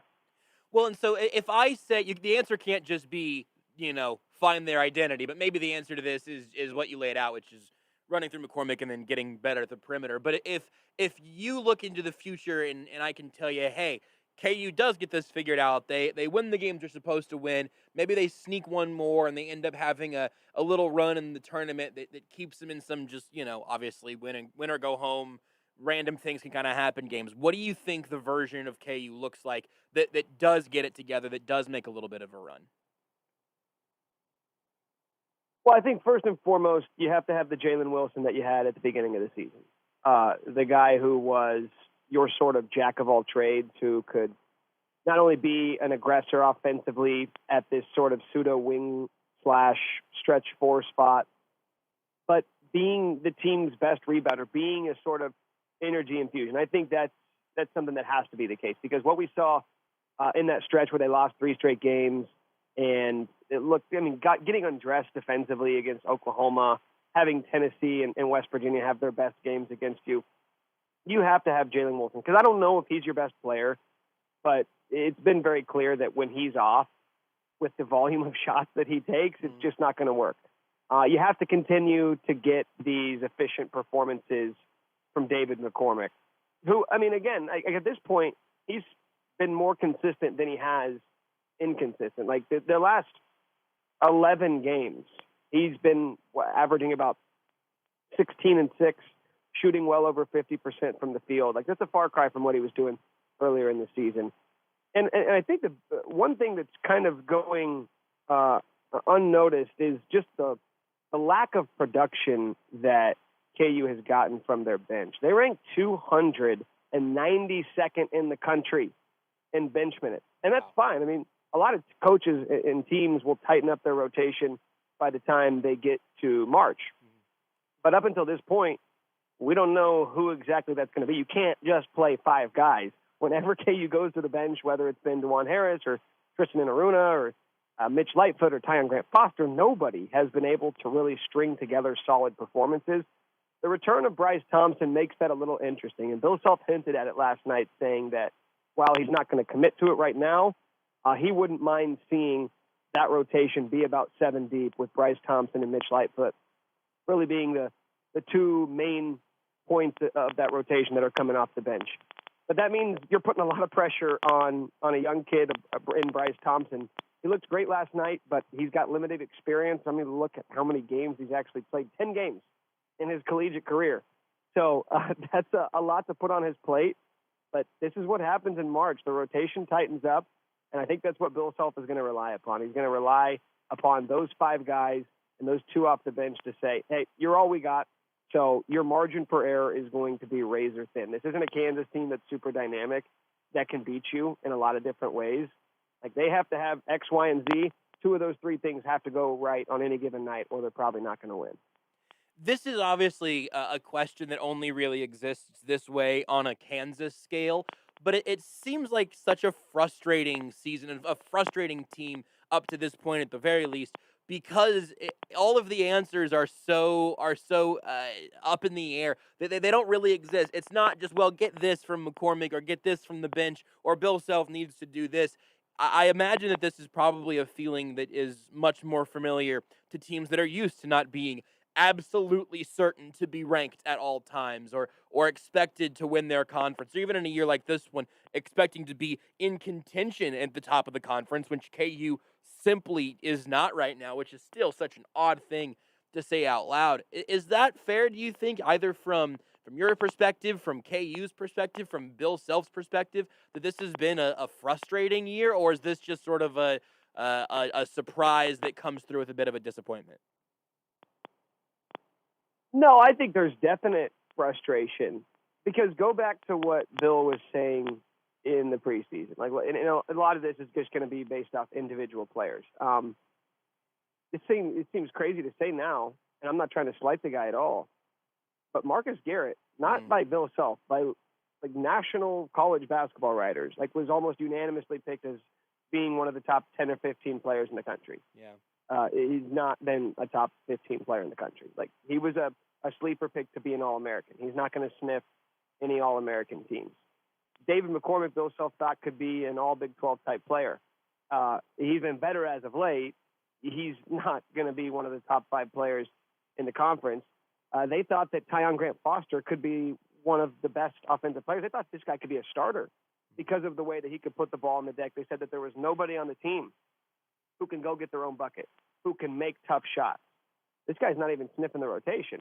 And Bryce Thompson's a guy who, again, I liked what I saw from him the other night. It's a small sample size. I do think he's going to have a big role moving forward, but this was a guy who we kind of thought, okay, McDonald's All-American, top 30 player in the country. There's nobody super solidified in front of him at that spot. Now Christian Brown has become that, but we kind of wondered, okay, could this guy be one of your top offensive players? And that's 1, 2, 3, 4 guys who our expectations were a bit too high on. Now the flip side of that is Ochai, I think, has surpassed a lot of people's expectations. He's taken a huge leap forward to become one of the top 15, 20 shooters in the country. Jalen Wilson is sort of this surprise kid who came out of nowhere. We thought he would figure into the mix. Certainly didn't think he would be as good as he's been so far. But I think it's justified to say it would be frustrating that you had high hopes for this team. And it's like we can say, okay, does it all come down to this guy's not as good as you thought and this guy's not as good as you thought? Maybe. But I think more than anything else, Josh, it's a collection of decent parts, of good parts, that is sort of looking around to wonder who's in charge here. Who's our alpha male? Who's going to be the guy on the court who is going to provide energy when we need? Who's going to be the guy who is going to direct things? As much as Marcus Garrett is your senior leader, I mean, that's not in his personality. He's not sort of this like dynamic energy bringer. He is just an experienced guy who plays hard defensively, which, I mean, can be infectious, but you don't have a Devontae Graham, a Frank Mason, a Sharon Collins, somebody who can just be that alpha male on the court. And I just think in college basketball, it's really, really hard to win without that unless you are a team with incredible chemistry and great synergy and you move the ball well and everybody knows where everybody else is going to be at all times because you guys have been playing together for 2 or 3 years. This team's not that either. So there's more than one way to skin a cat to be a great college basketball team. I think the frustrating part for KU is that they can't find any way to skin a cat, which is kind of a weird way of phrasing it. I don't know why they want to skin a cat, but we've spent a lot of time talking about different forms of idioms, and at one time PETA came out with a full list of how to have some euphemisms or whatever. I know. I remember that. Yeah, it would be non-animal harmful. I believe they opted for there's more than one way to peel a potato, which in fairness at least has alliteration, which I think actually like peel a potato sounds better, feels better to say than skin a cat. And why are we skinning a cat? I don't know. Yeah, I have no relation to cat skinning. So like it's tough for me. It's a really strange one. You mentioned thing I want to ask you about. You mentioned that obviously this team is sort of lacking that alpha and that there's not that dude in the middle that can kind of command everything. I know that at Allen Fieldhouse, there was an overrated chant that came out for Cade Cunningham, and then that sparked a conversation on Basketball Friends with you and Matt Tate. Maybe my favorite name for a currently existing show on the planet. It's just very good. I came up with that all by myself, by the way. I would have bet any amount of money on planet Earth that was exactly the case. I figured that was your choice.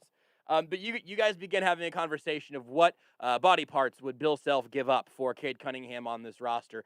I have to let you know this is still an FCC regulated radio show, but how much would a guy like Cade Cunningham totally revitalize we're talking about here, and then also specifically how many body parts? Well, I mean, who's doing the negotiations on behalf of Oklahoma State? You know what I mean? Me. Like that's me. That's I am. Okay. What are you in the market for? I mean, a left arm I think would get it done, and maybe a couple toes. Okay, what I said on Basketball Friends, well, I had to do a Mike Vrabel situation, perhaps? I don't know. Yeah, no, yeah. I mean, the first one was, okay, the Frank and the Beans. You can have them all, right? That was my first take. Mason's not there anymore. Who is nicknamed Beans? I don't know. Is that Mitch Lightfoot? Yeah, that's Mitch Lightfoot. He goes by Beans, like the little kid off Even Stevens, right? Yeah, that's right. No, but that was my first take, and Matt kind of looked at me and said, "I don't think we're gonna probably use that one on air." And I said, "Okay, let me try this again." So then I think I settled on he can have one finger from each hand. What does Bill Self need those for? I guess he needs them for his championship rings, but I don't think he ever wears 10 at one time. Big 12 championships, I should probably add. He can have an earlobe, I think is what I said, a pinky toe, and like a couple of teeth, like maybe your molars. Like, let's start there with the negotiation. If you will ask Bill Self that question in a press conference at any point, I will Venmo you a crisp $5, just at any point. Just how many body parts would you give up for Cade Cunningham? And also, do you have your wisdom teeth that you could theoretically give up for Cade Cunningham? If you ask him that, $5, all yours.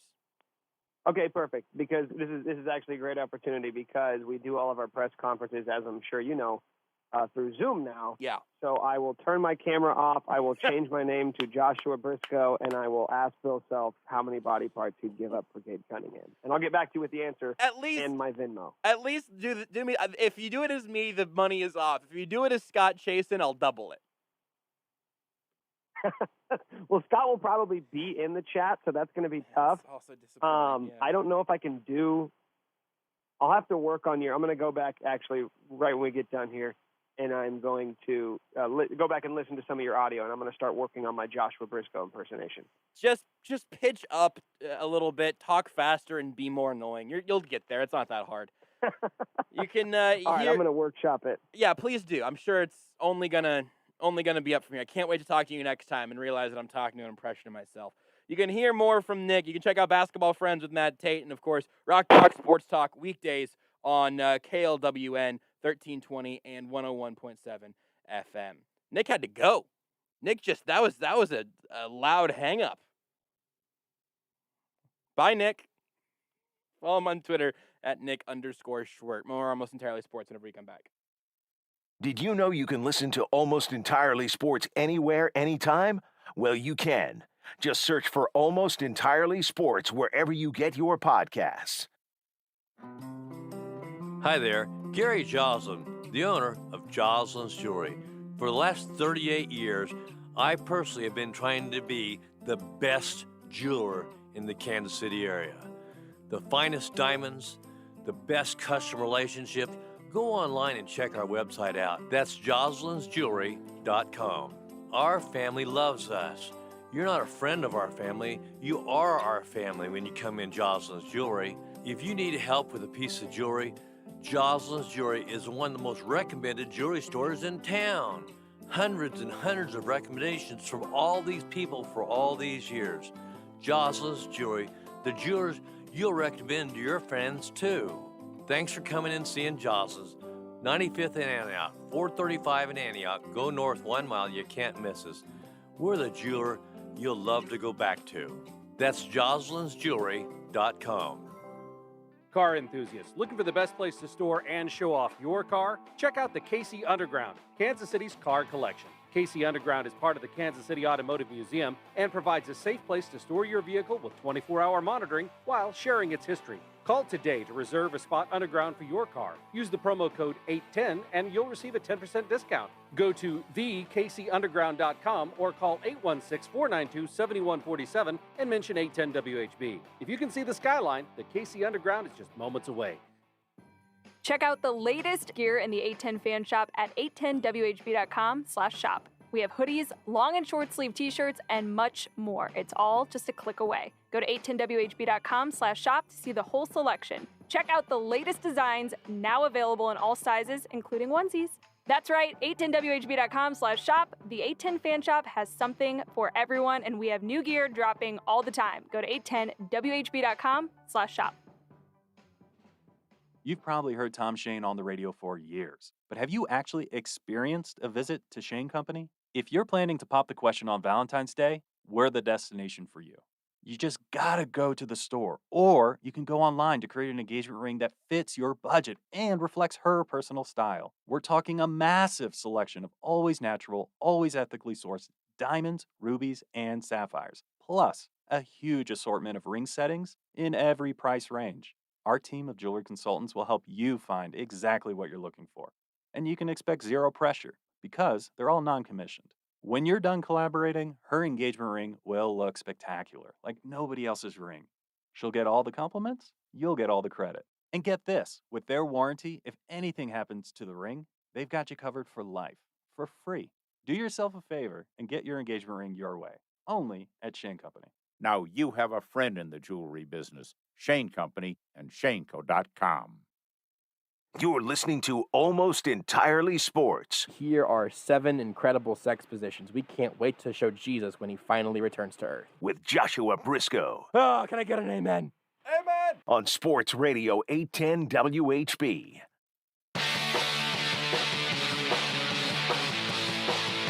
We had a very impassioned conversation happening over the course of the commercial break, and Beards just really refuses to play with us. But Rudy and I are trying to make a point.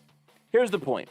Rudy, why don't you make your thesis statement again? Make your thesis statement at the top. So my thesis statement is that the NBA are essentially the Eastern Conference, and honestly, you could probably make the argument the Western Conference because we know who's coming out in the West. But basically, at the very least, the Eastern Conference should just stop. They just should stop playing basketball because we know who will represent the East in the NBA Finals. It is the Toronto/Tampa Bay Raptors. They're going to finish their year. They're going to finish their year in Tampa. Now, Beards, what was your, without hearing the necessary context, just hearing that the you guys said stop talking over me! What was your response to the idea that the Tampa Bay Raptors were going to automatically be in the Eastern Conference? You had a comedically perfect name that you threw in there, and I would like that name back. The first thing that I heard from you guys was you were saying like, "Oh, sorry, Beers, Boston's not going to beat Toronto or whatever," and Tampa Bay, because they're not. Whatever. And I not said, whatever, it's facts. They literally just smoked them by 30 the other night, and Semi Ojeleye of Overland Park. No, Ottawa. No, Ottawa. Semi Ojeleye is from Ottawa because Okay. I played against him in high school. He's from Ottawa. Whatever. Anyway, he How'd had you 20. do? Hold on, sorry. How'd you do? So his, I did fight against him, but my first varsity game ever was against his older brother who played basketball at K-State. Oh boy, he was like 6'6" and just all muscles. That makes sense. Oh, and I was I'm talking about this was Victor. So Victor's not quite as tall, but he was bigger in high school than Simi was, like just strength wise. And I at this time was about 6'3", 150 pounds. Oh boy. So, Beards, you got very defensive on behalf of your beloved Boston Celtics. I did. I said they smoked him by 30, and Semi Ojeleye had a career high. I'm looking up 24 points. Yeah, good for Simi, man. He was a really good. The first time I ever played against him, he was in 8th grade. He was playing with the, They beat him by high 15. school team. He was, But still. shocker, very good in high school. Here's the thing, Beards. Here's the thing that everyone needs to know at this point. The championship city. Title Bay. Championship Bay. That's Title better. Bay. Title Bay's better. It took me a minute, but I got there. Yeah, Title Bay's good. Title Bay has been established. Beards, do you know who was in the Stanley Cup? No. I believe one of them was the Dallas Stars. Did they lose? It was the Dallas Stars, yes, because they beat the Avs in 7 games to make it to the finals. Beards, do you remember who won the Super Bowl? I know it's been a minute. There was the Super Bowl? Yeah, just like last there was. weekend. Which also, I was thinking about that today. Like, I thought the I don't Super Bowl remember was this. 2 weeks ago. It was a month ago. It was literally just this previous Sunday. Just happened. Wild. Do you remember who won it, Beards, off the top of your head? I don't remember there being a Super Bowl. Yeah, well, there was. Do you remember the World Series? Did you run the World Series? Or? No, I didn't. No. Do you remember? Did you watch any of it? You remember? No. I don't know who did the World Series because I was actually in Nevada. I was in Vegas when the World Series was going on. So, do you remember who was in it at all, Beards? I know the Dodgers won. Yes, they did. did. Do you remember who they beat? The Royals? No. Sadly. So it was So the Dodgers beat the Tampa Bay Rays. Mm-hmm. The Tampa Bay Lightning beat the Dallas Stars. The Tampa Bay Buccaneers won the Super Bowl. I cannot remember who they beat or how that game went. Tampa Bay does not have a soccer team. Yeah, it doesn't count. How did Orlando do? It's just the closest. Actually, Orlando City was really good this year. But they weren't Tampa, so it doesn't quite count. And now, what happened in the XFL? The Tampa Bay Raptors, the Tampa Bay Vipers, baby. Tampa Bay Vipers. Were they good? Were they AAF or XFL? I cannot remember. They were AAF. I'm looking. Hold on. I believe they were AAF. I think they might have been AAF. Yeah. I cannot remember. Aaron Murray, legend, Chiefs legend, Aaron Murray. Tampa Bay it's title Bay at this point, and we just have to listen. I'm just telling you. No, they were XFL. Were they? Tampa Bay Vipers. Who XFL. is my? Oh, Arizona Hotshots were my AAF team. Yeah, Weirdly, very similar yes. color schemes, Yes. which was not what I expected. I'm gonna see if I can find odds right now on the NBA to like a futures bet on the NBA Finals. Because I'm just saying, all you gotta do is open your eyes and look around. There's free money just sitting there for you on the Tampa Bay Raptors. Again, I'm not saying they will win the finals because they will win the Eastern Conference. They will win the Eastern Conference again, and it's not even that I want them to. It's just going to happen. It's just I don't make the rules. I don't decide fate. Fate decides fate for itself. So do we want to double up our chicken bet that Rudy still hasn't decided. fulfilled from like 2 seasons ago in the Royals? This is not my decision on when to fulfill it. This is on you guys to decide when we fulfill it. I'm ready whenever. So if the Tampa Bay Raptors don't make the NBA Finals, we have to double up your chicken order. No, I mean I would never agree to the bet. You don't bet on fate, Beards. Like that's just. It's like. Do you believe that fate? Hold on. Beard, hold on. It's like insider trading. Like it's you can't do it, Beards. Well, then you should do it because then you'd force me to eat all this chicken. No, but again, it's not fair for anybody. I'm willing to go on the other side of this. I'm not because it's not fair. Coward. It's just wrong, Beards. Coward. It's just wrong. Coward. Yeah, Orlando City, very good year. Here's the thing: I'm trying to figure out if. I mean, they're just still referred to as the Toronto Raptors, and so I do wonder. They do not have Tampa Bay imaging on any of their jerseys. Right, so I do wonder if that's going to be a kind of a hiccup at all. You know, the Tampa Bay Vipers were 1-4. The season never. Here's the thing: the season ended before it could finish, so we have no idea if they would have went on a run and came back made the playoffs. I think my guess is they would have. It started with the Rays and the Lightning, so yes. I don't. It I started think with the Lightning. The Lightning is the one that started it. Went Lightning to the Rays to the Bucks. So the Rays lost. So if we're following the pattern, they're in the World Series. Yeah. Well, I'm not. I've never there. said the Raptors will win the finals. That is which they're not. Not happening. Spoiler alert. Never as said constructed, that. Not happening. What we're saying is they will be in the finals. So make the bet with me. I bet they won't be there. Beard feels like insider trading. I get it. Feels like a bunch of cowards over there. I almost said something else I should have said. Can't do it. Would have been crazy if an argument over the Toronto Raptors would have been the thing that would have had you needing to dump yourself on the radio. That was close. I don't know what you want me to say, Beards. Like, I have morals, okay? Like, I'm not some. It feels like robbing you, Beards. Yeah, I'm not just like a loose board op over here. Like I got morals, man. Now hold on. Now Beard said you're willing to get robbed. Could I just come rob you? Just like literally. No. Could I just come take your computer and your wallet? I mean, there's not much in there. Could take your broken headphones. You know what? Robbing you seems sad. Robbing Beard seems like a neutral proposition. Which is why I cannot make this bet. Yeah. Just can't. Yeah, we just can't do it to your Beard. Just can't. Weenies. I can't. You know what else I can't? Get the internet to let me find out what the odds would be right now for the Raptors to win the NBA final or to get to the NBA finals. And then you get a hedge once you get there if you want, whatever. Yeah. But I mean, again, we in theory we could just like plus 5,500. Is that to win the finals or get to the finals? That is championship odds. Why don't we? Well, let's take that and then you can hedge once you get there. That's 55-1, right? I found plus 5,050 to 1. So that's yeah. Okay, that's here we 50. go. NBA Eastern Conference odds. This is according to Vegas Insider. Is that preseason or as of right now? Do you know? I would assume it's been updated. Sure. That's honestly weird thing for me to suddenly care about the details on. Toronto Raptors are plus 2,200, 22-1. Same odds as the Indiana Pacers. 2,200 now, so 22-1. That's to make the finals, to win the Eastern Conference. Yes, All plus right. 2,200. Beards, here's what I'll do. Here's what I'll do, Beards. Plus 110. Basically, they're just like, if you want to bet on the Lakers to win the West, you ain't making no money. Beards, if the Raptors make the NBA Finals, you have to eat 22 chicken strips in one sitting. Okay. And if they don't make the finals, I will eat one chicken strip. In 22 settings. No, I'll do it one sitting. But you have the option to go to 22. If you want to do it in one, that's fine. I feel like at that point, it's basically 44-1 or whatever. I feel like that's not the spirit. The spirit is if the Raptors make the finals, Beards, you have to eat 22 chicken strips on all of our streaming videos and everything in one sitting. Mm-hmm.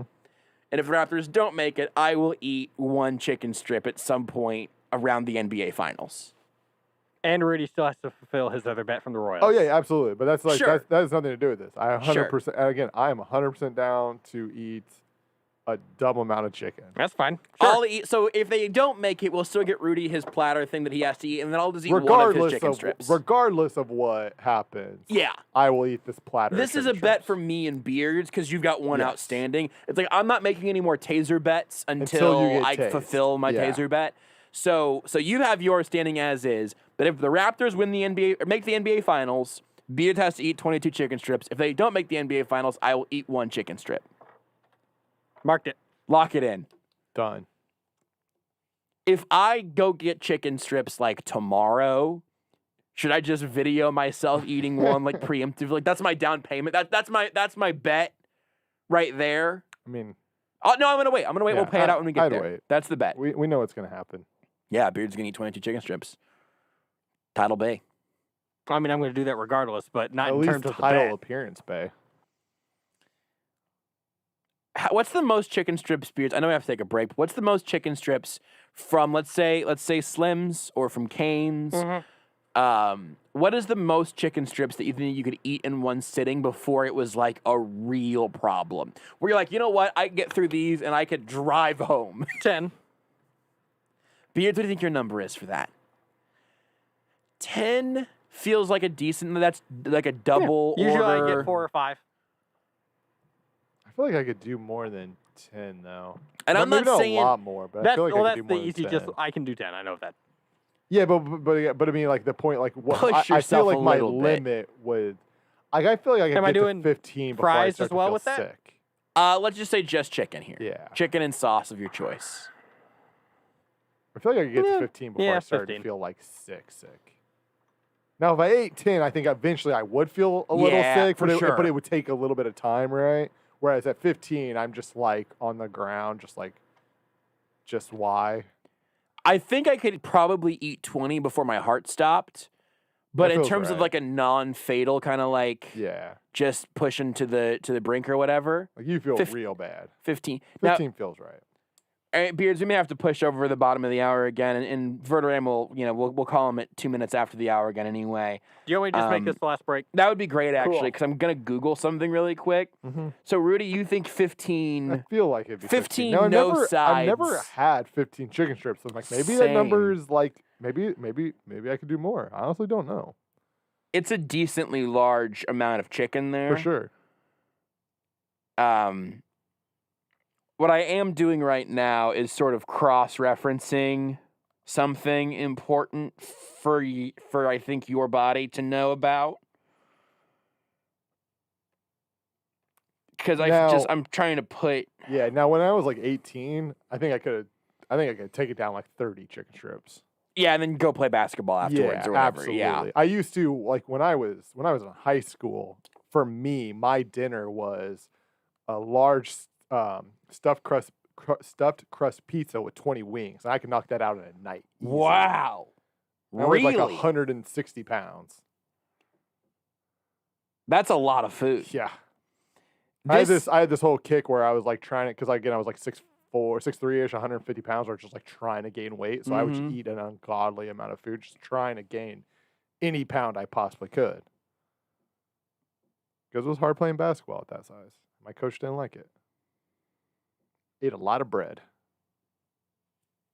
So you and Beards, you guys aren't so different. Not so different. At one point in your life, you both ate too much bread. Growing up, like the only thing I ever ate was like was literally my dad would go to the store and it was chicken nuggets and French fries. That was 90% of my meals growing up. I would just make chicken nuggets and French fries. All I want to do is see how much food you're gonna have to eat whenever this punishment happens. You say punishment. Whatever.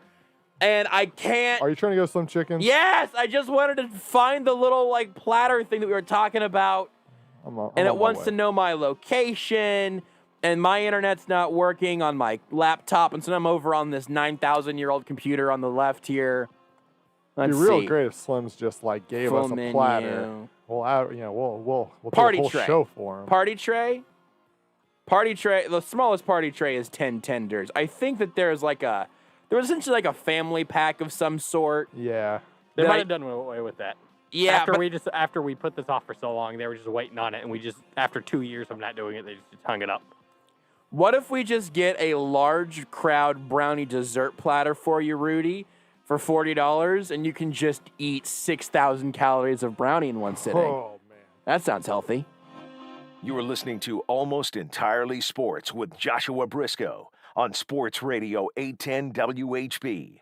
This Valentine's, Hen House is your one-stop for everything roses. Get the freshest dozen rose bouquet that's available for that special person in your life. Several colors to choose from. If you have a special request, Hen House has trained floral designers that are eager to create that unique design just for you. Plus 2 very special Valentine's floral items at the hottest prices in town. Farm fresh orchids in a ceramic pot, just $35. And 1 dozen long stem tulips, just $15, available in assorted colors. It's all available now at your local Hen House. Schlotzsky's has just what you need to start the new year out right. All of their sandwiches and pizzas are made with their baked fresh from scratch sourdough bread. At Schlotzsky's, they offer curbside, drive-through, socially distanced dine-in, catering, and delivery. And remember, the Schlotzsky's $24.99 lunch and dinner special for a family of 4. Any 4 medium sandwiches or pizzas with 4 chips and 4 cookies for just $24.99. Available at all 5 area Schlotzsky's. Funny name, serious sandwich. That's Schlotzsky's. Hi, I'm Fred Ramsey. And I'm Mark Tobin. Hey, folks, if you're not busy Saturday mornings from 6 to 7 a.m., well, I hope you'll join us for the Midwest Outdoors, brought to you by Reed Chevrolet of St. Joe. Join us and our expert guests, and we'll be talking about hunting and fishing, dog training. We'll give you tips, pass along stories, and most important, share some laughs along the way. That's right. We cover it all, from crappie to waterfowl, and we'll tell you how to cook it, too. The Midwest Outdoors, brought to you by Reed Chevrolet, Saturday morning, 6 a.m. to 7 a.m., right here on Sports Radio 810 WHB. Hey guys, looking for a new rewarding career? Check out the Operating Engineers Local 101 Apprentice Program. In addition to paid on-the-job training with union construction companies, you'll learn to operate all types of heavy equipment, including cranes, bulldozers, backhoes, graders, scrapers, trenchers, loaders, compactors, pavers, asphalt and concrete plants, drilling and boring machines, and other specialized construction machinery. You'll receive great benefits and a pension plan as well. Call today 816-640-2336. That's 816-640-2336. With its dedication to bringing wellness to Kansas City, CBD American Shaman is excited to announce the opening of Shaman's Leewood Total Wellness at 117th and Row in Camelot Court. Shaman's Leewood Total Wellness offers medical aesthetics and IV nutrient therapy, and there is a full-service CBD American Shaman store there too.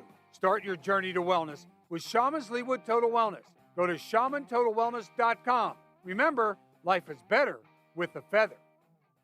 Hey, it's former Jayhawk Greg Gurley. Kansas fans and alumni are in every city and state we play. If your favorite Jayhawk fans are missing home, send them some Joe's KC barbecue. Nothing beats home court and championship barbecue on game day. Joe's will ship anywhere in the U.S. It's easy to reheat, and it tastes just as good at home as it does at Joe's. You can ship all of Joe's favorites, like ribs, brisket, burn ends, and even the famous Z-Man. Ordering is easy, and it's just a few clicks away at joeskc.com. A reading from the Golden Oak Lending Book of Mortgage Lingo. What is Zipline? It's Golden Oak's fast and easy online mortgage tool that leaves you with more time to plan a family movie night. I get to pick the movie. And clean up the popcorn you weren't planning on sharing. At Golden Oak Lending, we speak mortgage and love translating it. Right now, rates are at a historic low 2.5%. Visit goldenoaklending.com to use Zipline. NMLS 114937, 2.5% fixed, 2.655% APR on a conventional 15-year mortgage with 30% equity and approved credit. JLB Corporation, 8595 College Boulevard, Overland Park, Kansas. Hey, listen up, guys. I don't know about you, but I know Valentine's Day is right around the corner. And if I want to have a great Valentine's Day, I got to make sure I take care of my wife. You know what I do? I get her beautiful flowers. Flowers from Pro Flowers. They're absolutely stunning. They're the highest quality flowers, freshest, smell wonderful, look even better. That's why I go to Pro Flowers. Go right now to proflowers.com. Use the promo code PETRO, P-E-T-R-O. You can save 20% on your next purchase. That's right. Save 20% on your next purchase from Pro Flowers. All you got to do is go to proflowers.com. Check out the huge selection of flowers. She's got a favorite color. She's got a favorite flower. You're going to find it at Pro Flowers. Make sure you use that promo code PETRO, P-E-T-R-O, at proflowers.com to save the 20%. Listen, Valentine's Day is right around the corner, and if you don't come home with a great gift, then you're going to be in trouble. Don't do that. Get the flowers at Pro Flowers. Clickety, click, click, click. It's that easy. Proflowers.com. Use the promo code PETRO to save 20%. When you want Chiefs, follow the leader. Sports Radio 810 WHB. They were better than we were. We've made too many mistakes. I thought the guys did a good job. I mean, we just didn't execute at a high enough level. I wasn't on the same page with the receivers. Todd Bowles, he did his thing. They just had a better game plan. First things first is I gotta be able to get open so that he's not flying around like that. Sports Radio 810 WHB. Kansas City's favorite sports station, 20 years and counting. Sports Radio 810 WHB, Kansas City. This is Sports Center. I'm Kevin Winter of the Dallas Mavericks. That kind of this performance out of Luka Doncic and Kristaps Porzingis every night. They're not going to worry about playing defense at all. Tonight, at home, against New Orleans, it's on ESPN.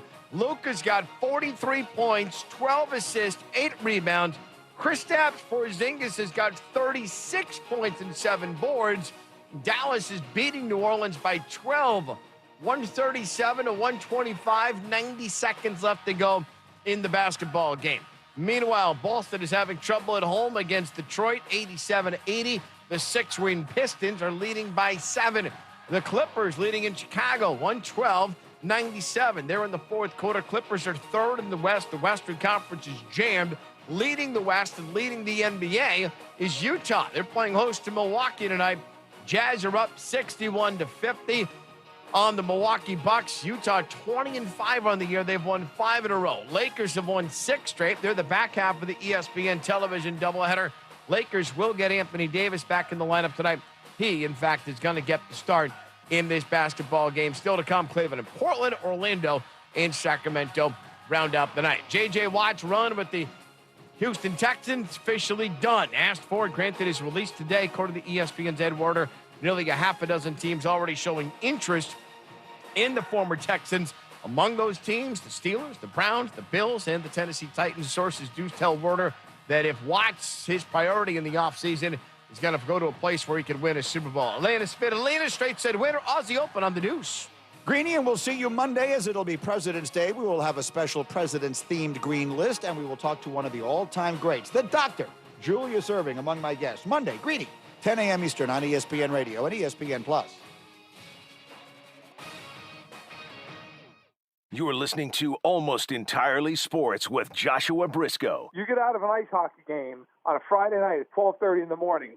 Yep. There's only so many choices, and Taco Bell was always there for me in a time of need. On Sports Radio 810 WHB.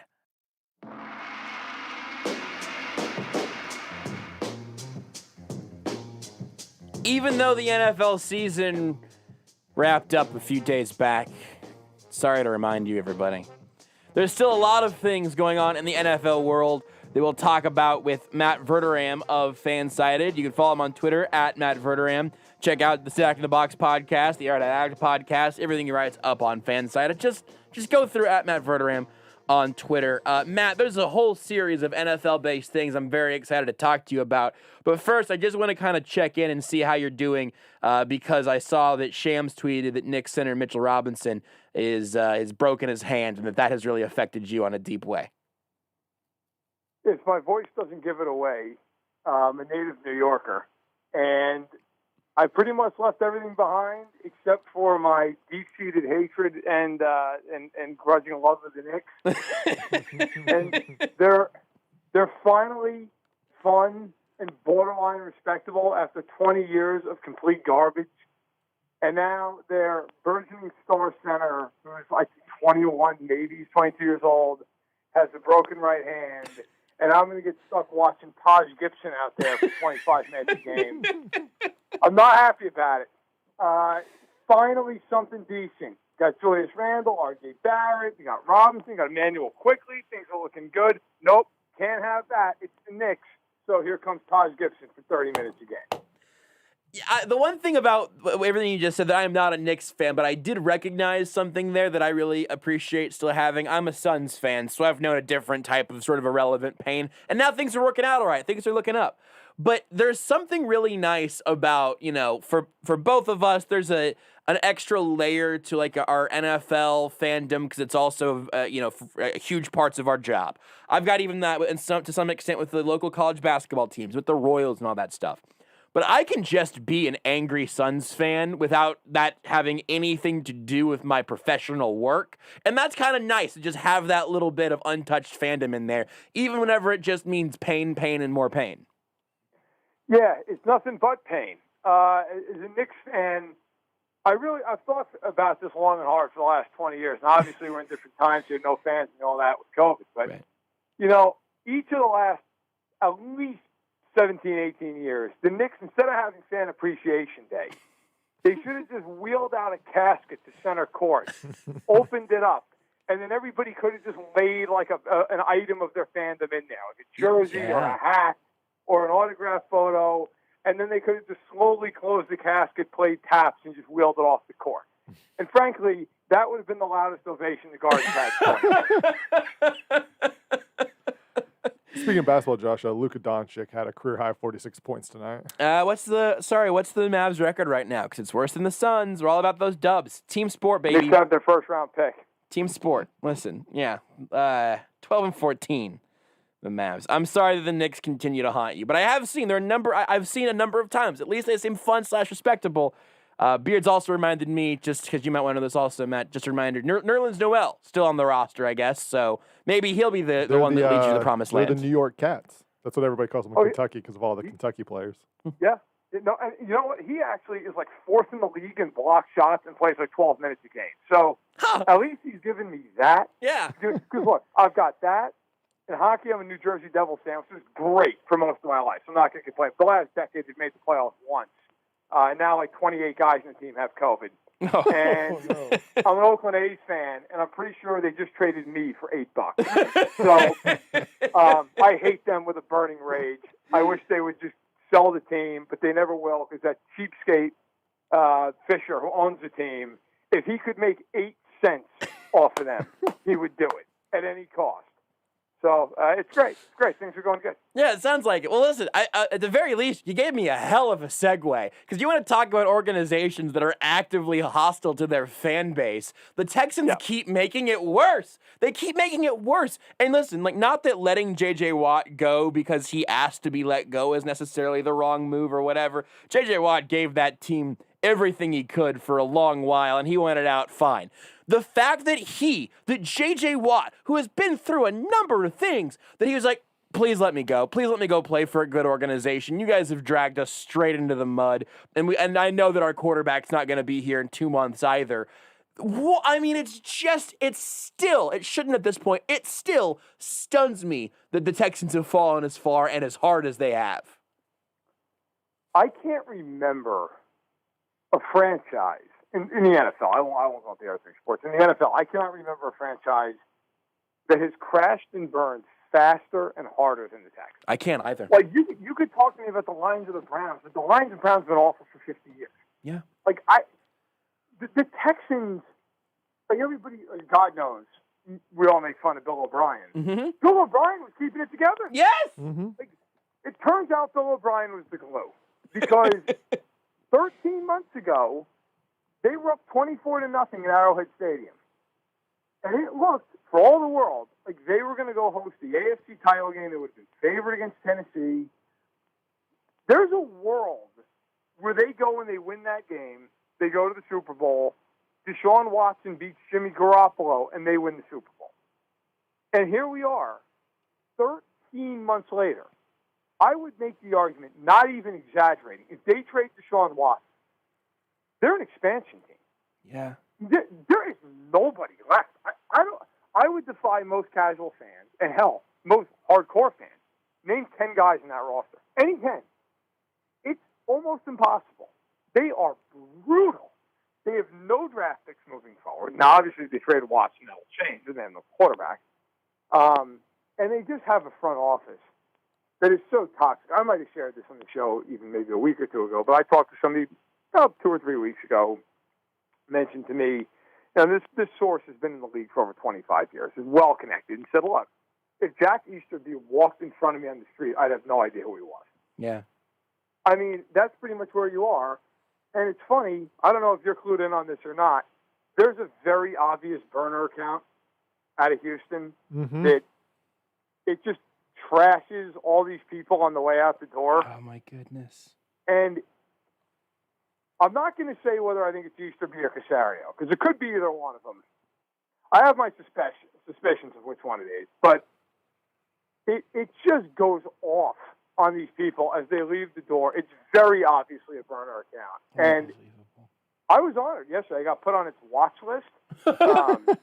So look out. But it's about as bizarre as it gets.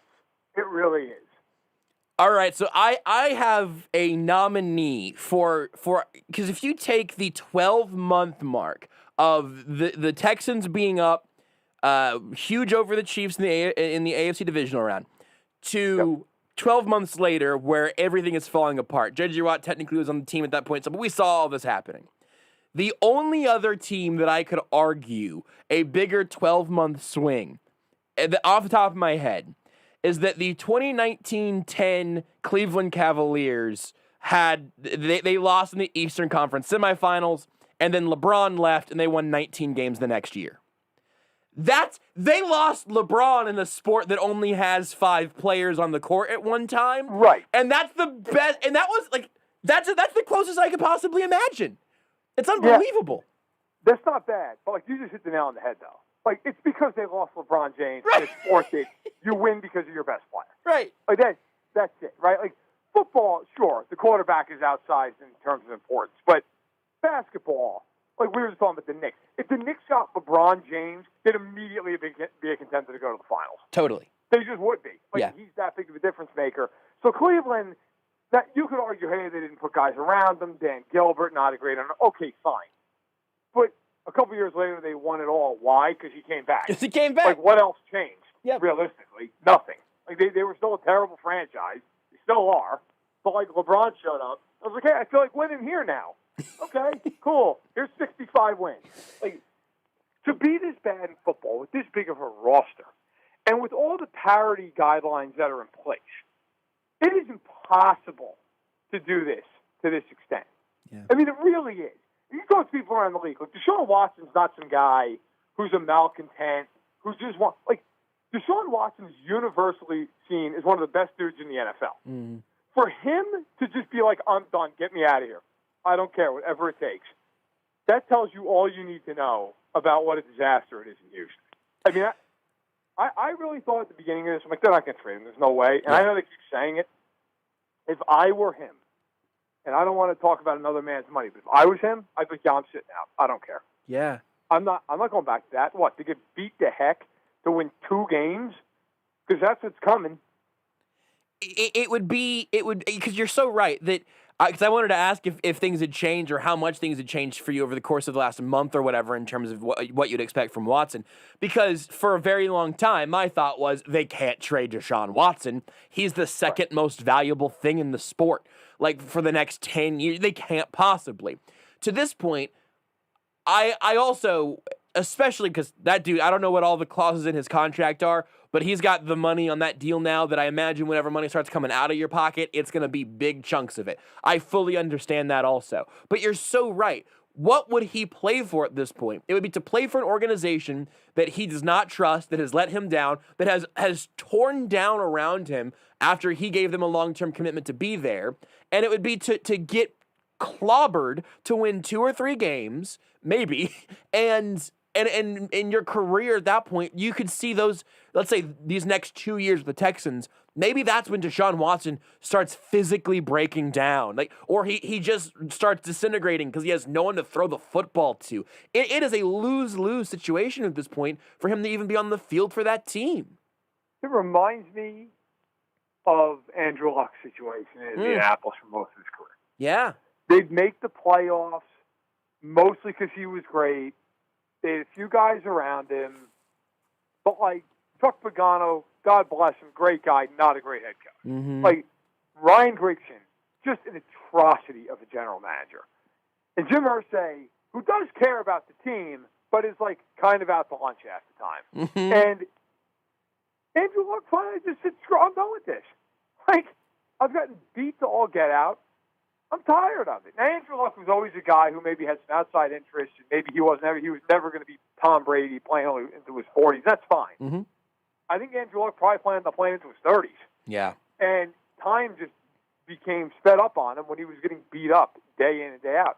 I think if you're Watson, look, this whole organization at this point has made it pretty clear. It's about control. It's about power. Well, if he holds out, he's exercising his power.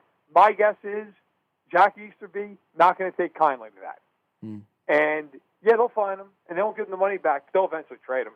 They just will. Watson and his camp will put enough pressure on them to do it. And then it becomes, where does he go? Yeah. I have always thought and written and said from the jump, I thought San Francisco made the most sense. I think it makes the most sense. Miami's a close second. Now you're hearing maybe Denver. I'll tell you what, they trade him to Denver. The AFC West, look, the Chiefs are still clearly the favorites. Mm-hmm. The AFC West becomes more interesting. Definitely. You have him, Mahomes, and Herbert in the same division. All of a sudden, my God, Derek Carr's not looking too good. No. I think if that move happened, it might force the Raiders to do something else because they would so clearly have the worst quarterback in the division, which is crazy.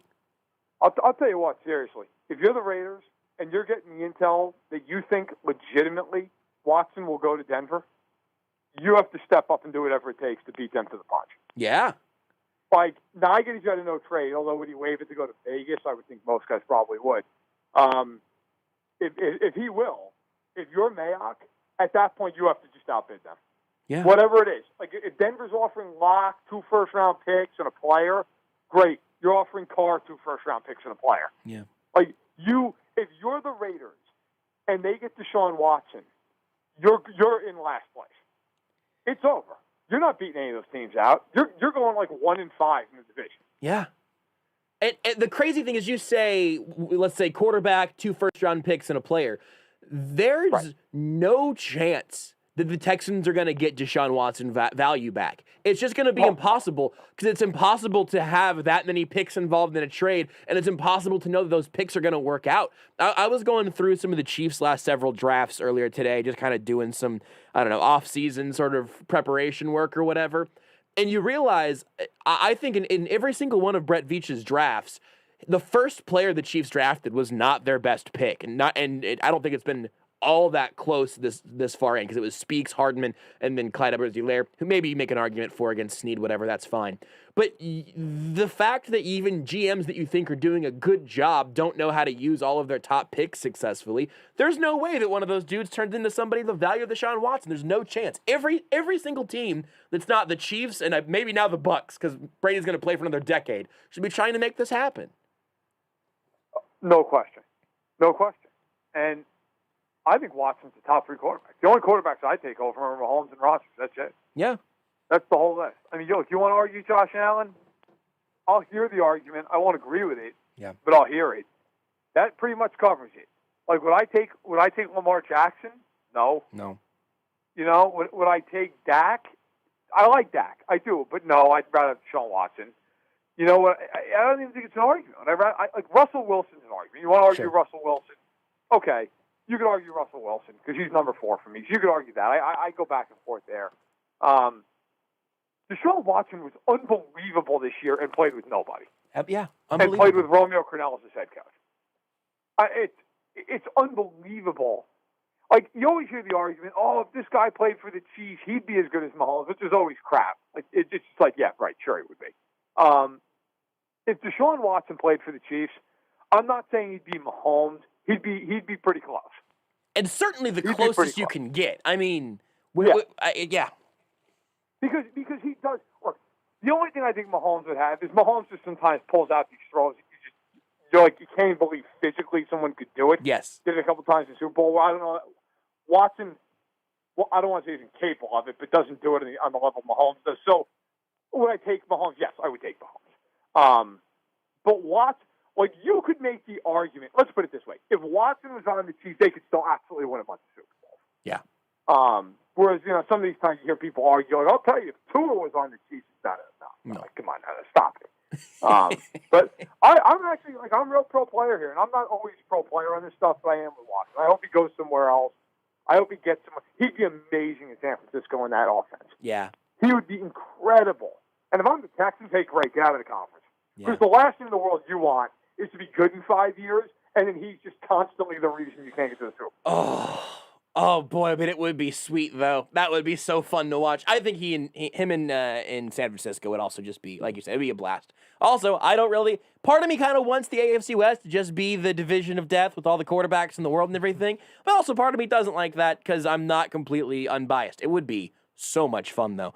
You mentioned that Mahomes made a couple of those throws in the Super Bowl, and he did. And two of the most amazing throws I've ever seen were completable passes that were not caught, and that was just the way that game went. We're obviously far enough out now that we're kind of we've talked about what went wrong a number of times, but I saw you have tweeted about some of the truly horrendous takes that have come out of this game. My hope is that we eventually stop giving them oxygen and they just sort of fizzle out. But it's also so juicy to want to talk about them and just start the dunk contest. What have you made of the way that a few people, not anywhere near the majority, but a few people have taken the Mahomes Super Bowl 55 loss and kind of forgotten that it was in fact a team game? They're carnival barkers. They're stupid. Yeah. I mean, to be blunt about it, they're stupid. Yeah. I mean, both them and the takes. Yeah. Like, look, if you want to sit there and say Mahomes is not great, fine. I mean, he threw 2 picks and threw a touchdown. Fine. Mahomes was the single, like, I'll put it this way. If you swap those 2 quarterbacks, you still lost by 50 points. Yes, absolutely. Good take. Like, yes. The idea that Tom Brady was the MVP of that game is Kirk Cousins would have won that game by 20 points. Yes. Tom Brady threw for 200 yards and did nothing the entire second half of the game. He just stood there and handed off. I mean, look, he was fine. Like, I'm not saying it wasn't good. Like, he was fine in the game, but it wasn't. There was nothing about Brady in that game that was valuable. I mean, the Chiefs were so bad in that game. I would argue that 80% of the league would have beat them in that game. Just would have. Any team with a pass rush would have absolutely crowned Kansas City. So, but you see all this stuff with Mahomes about, there was a take today that I'm not even going to get into or even give the source of because it's embarrassing for the person. But, if Lamar Jackson did that, no. Oh, listen, here's the difference. Mahomes has won a Super Bowl. He's won a Super Bowl MVP. He's won an MVP. Could have easily won this year's MVP. Like, Lamar Jackson's won 1 playoff game, okay? And has been on good teams. Like, this idea that, it's not his fault because they were 14-2 last year, and the universal favorites to win it all. And then got beaten handily by the team that Mahomes the next week sent home. Yeah. So, to me, look, if you're a Chiefs fan, get used to it. Yep. Because everybody's going to want to rip them and rip him down because that's what you do to the king of the mountain. That's what you do. And let's be fair. They just got crushed in the Super Bowl. Yep. This is the moment people are going to take shots. Here's the other reality, though. Go look at any sports book. They are the overwhelming favorite to win the Super Bowl next year. Like, comically so. There's a reason. He wears 15. That's why they're the favorite. Look, I get it. You're going to have a lot of bad takes. You're going to, well, did he throw his teammates under the bus? I watched that whole press conference 3 times, and every time I came away with the same take. He said that they were all terrible. Well, they were all terrible. Right. I mean, did anyone watch that game? That's the thing. I will say this. The enduring take from players on the team, from coaches, from executives in the building, was Mahomes had a bad enough injury that 3 days later he's getting surgery that's going to keep him out for several months. Yep. And in a game where it was utterly hopeless, he was scrambling around doing everything he could to keep the play alive. That will mean more in that locker room than anything else that happened in that game. Because that guy's out there making $500 million. And on plays where nobody would have blamed him, he just threw the ball away.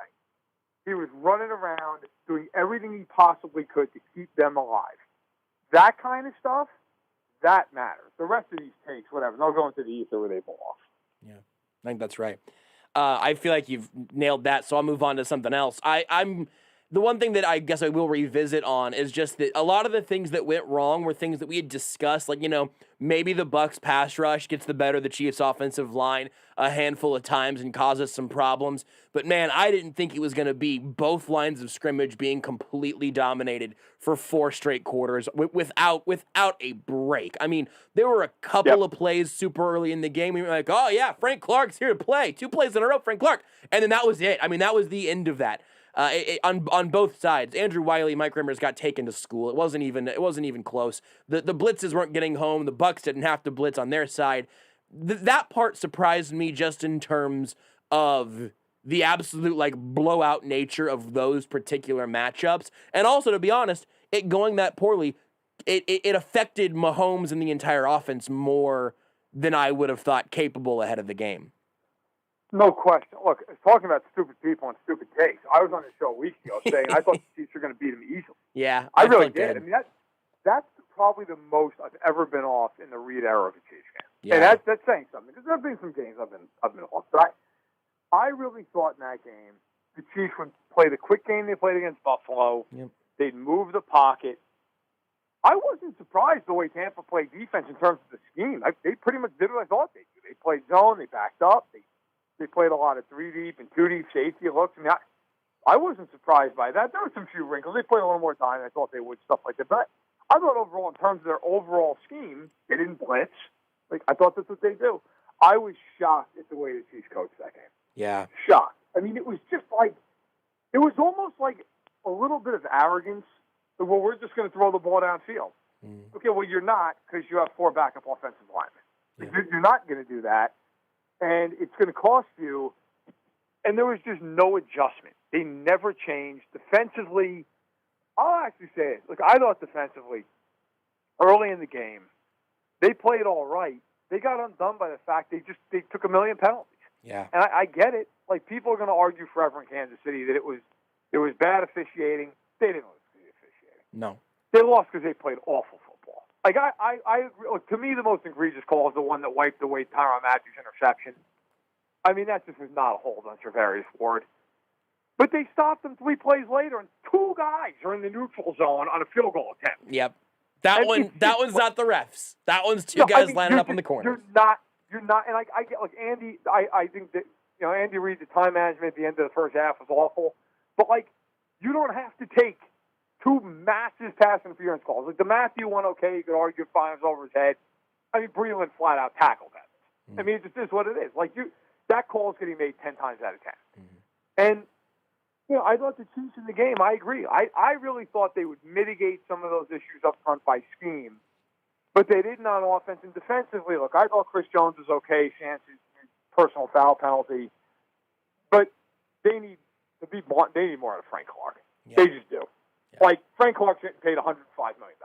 Frank Clark cannot be a guy who shows up for 3 games a year. Yeah. They need Frank Clark to be a guy who gets 12 sacks and is all over the place. This idea that it's just enough that he shows up in a playoff game is insane. Yeah. He get paid $105 million. Frank Clark should be in the all-pro conversation, and he's good enough to do it. So they need more out of him. And this is the contract year, essentially, for Frank Clark. Yeah, because that's true. If he doesn't play like that, he's gone after. They are going to need more out of Frank Clark.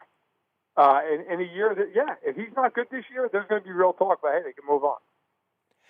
Frank Clark, and this is a conversation I figured that would come up soon into the offseason. It's honestly one of the handful, it's a small handful, but it's one of the topics in the small handful of things that I don't even enjoy. Like, I don't want to bring up on Twitter because I know exactly how it's going to end up going, but I feel like it is really, really, really, really difficult for anybody to genuinely make the argument of like, yeah, Frank Clark has been what the Chiefs thought he was going to be whenever they traded for him and then gave him the massive deal. I mean, you can say whatever you want about a couple of big playoff moments, and I don't know if other guys would have had that moment in his shoes. I have no idea. It's impossible to know.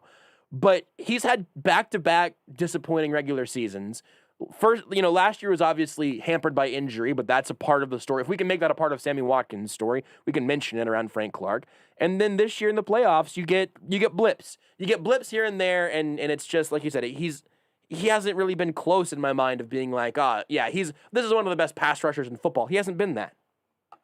When you trade a first and a second round pick, you expect all pro level returns. Yep. And I'll tell you what, Chris Jones to me gets killed way more in Kansas City than Frank Clark does. And I get it. You could argue Chris Jones, he freelances, he takes some dumb penalties. Chris Jones is probably going to the Hall of Fame one day. Certainly going to have the case. He's the second best player at his position and has been for years. Yeah. So, there are many games where Chris Jones just completely takes over the game. Happens all the time. You could argue freelance, whatever. He gets home. You know who else freelanced a lot? Lawrence Taylor. It worked out. Now, I'm not saying Chris Jones is Lawrence Taylor, but the point is, what is the production? And you could argue even Jones sometimes will drive you crazy with certain things if you're a Chiefs fan. I'm certainly up in the front office, but you get the bang for your buck with him. He's really mostly been terrific in Kansas City. I will say this. It's a weird opinion.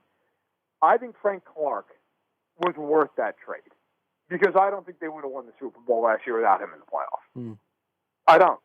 He was dominant last year in the playoffs. He was everything they could have possibly wished for. And then, so I even thought last year, to be fair to him, he had the injury. By the second half, maybe the last third of the regular season, he was playing very, very well. This year, and I don't know if he had nagging injuries or whatever. I'm not in the building every day. I don't know that. But he did not play up to potential this year. And this is going to be a different year for the Chiefs coming up now. Yep. Because they won the Super Bowl, then they had to run it back. They lost one game that mattered all year long for a Super Bowl. Now, they built up a lot of goodwill, but let's be real. The expectation in Kansas City and nationally is that they go back to the Super Bowl and win it. Yep. And there is going to be some angst and some agita in Kansas City if they're not playing particularly well early on, or what's going on with Frank Clark, or why does so-and-so only have 300 yards receiving through his first 5 games. That stuff, fair or not, is coming, whereas it wouldn't have if they'd won the Super Bowl this year. Yeah. I've even caught myself feeling that way about a couple of things, looking ahead and looking at some of the cap stuff and looking at Clark's deal and looking at what's their third wide receiver going to be, or the third pass catcher, honestly. What's the offensive line going to look like? Now, Eric Fisher's return's questionable. What are they going to do? I have found myself kind of going down that rabbit hole when I know the rest, if they would have won the Super Bowl, which does not change any of those things, but if they would have won the Super Bowl, this whole week would have been party poppers and air horns, and instead it's going, oh, man, I don't know. There are 3 or 4 positions here that I'm genuinely getting a little worried about. That, again, might not even be fair, but even I'm doing it. I think this is, I'll say this, and none of this is sourced. This is literally just my opinion. I am curious to see this offseason. If they sit down and say, you know what? We can convert a lot of Mahomes' money and save $17 million doing it. Yep. Shout out to Chief Bearcat on Twitter, who is like the Chiefs capologist. Yeah. Okay? They can extend Tyrann Mathieu, and depending how they do it, they could save around $14, $15 million. Yep. They could do something with Eric Fisher's contract, whether that's restructure it, extend it, cut it, whatever. They could save a good chunk of change there. Same thing goes to Mitchell Schwartz, whether or not he retires, so on and so forth. They can have money to spend if they want it. Mm-hmm. I wonder with the Chiefs if they just go scorched earth this offseason and say, you know what? We're going back to the Super Bowl come hell or high water, and we're winning it this time. I don't care what it takes. I remember years in New England would do that. Like, remember that New England won the Super Bowl against Atlanta, and then went out, and that was the offseason. They added like Stephon Gilmore, Brandon Cook. Like, it was just you got in, you went to the regular season, like, they're not going to lose a game. Now, that was, of course, your Kansas City went in there on opening night and beat them. Mm-hmm. And then they lost to Nick Foles. But I just wonder, there's a lot of good offensive linemen out there. There's a lot of receivers. Like, would the Chiefs make a run at a guy like Juju Smith-Schuster, Corey Davis? Would they make a run at a guy like Joe Thuney? If Jason Kelsey gets cut by the Eagles, and there's a very good chance he does, like, would the Chiefs make a run at him? You know, he was drafted by Reed. He's obviously brothers with Travis Kelsey. Like, I just wonder if this is a year where Veach just goes, you know what? Cap's going to explode. Everybody thinks it's going to go up by $40 million next year. Do we just load up the wagons and say, you know what? We're all in. We're going to do Brett Veach has shown in both trade and free agency, he's a big game hunter. He goes after big name guys.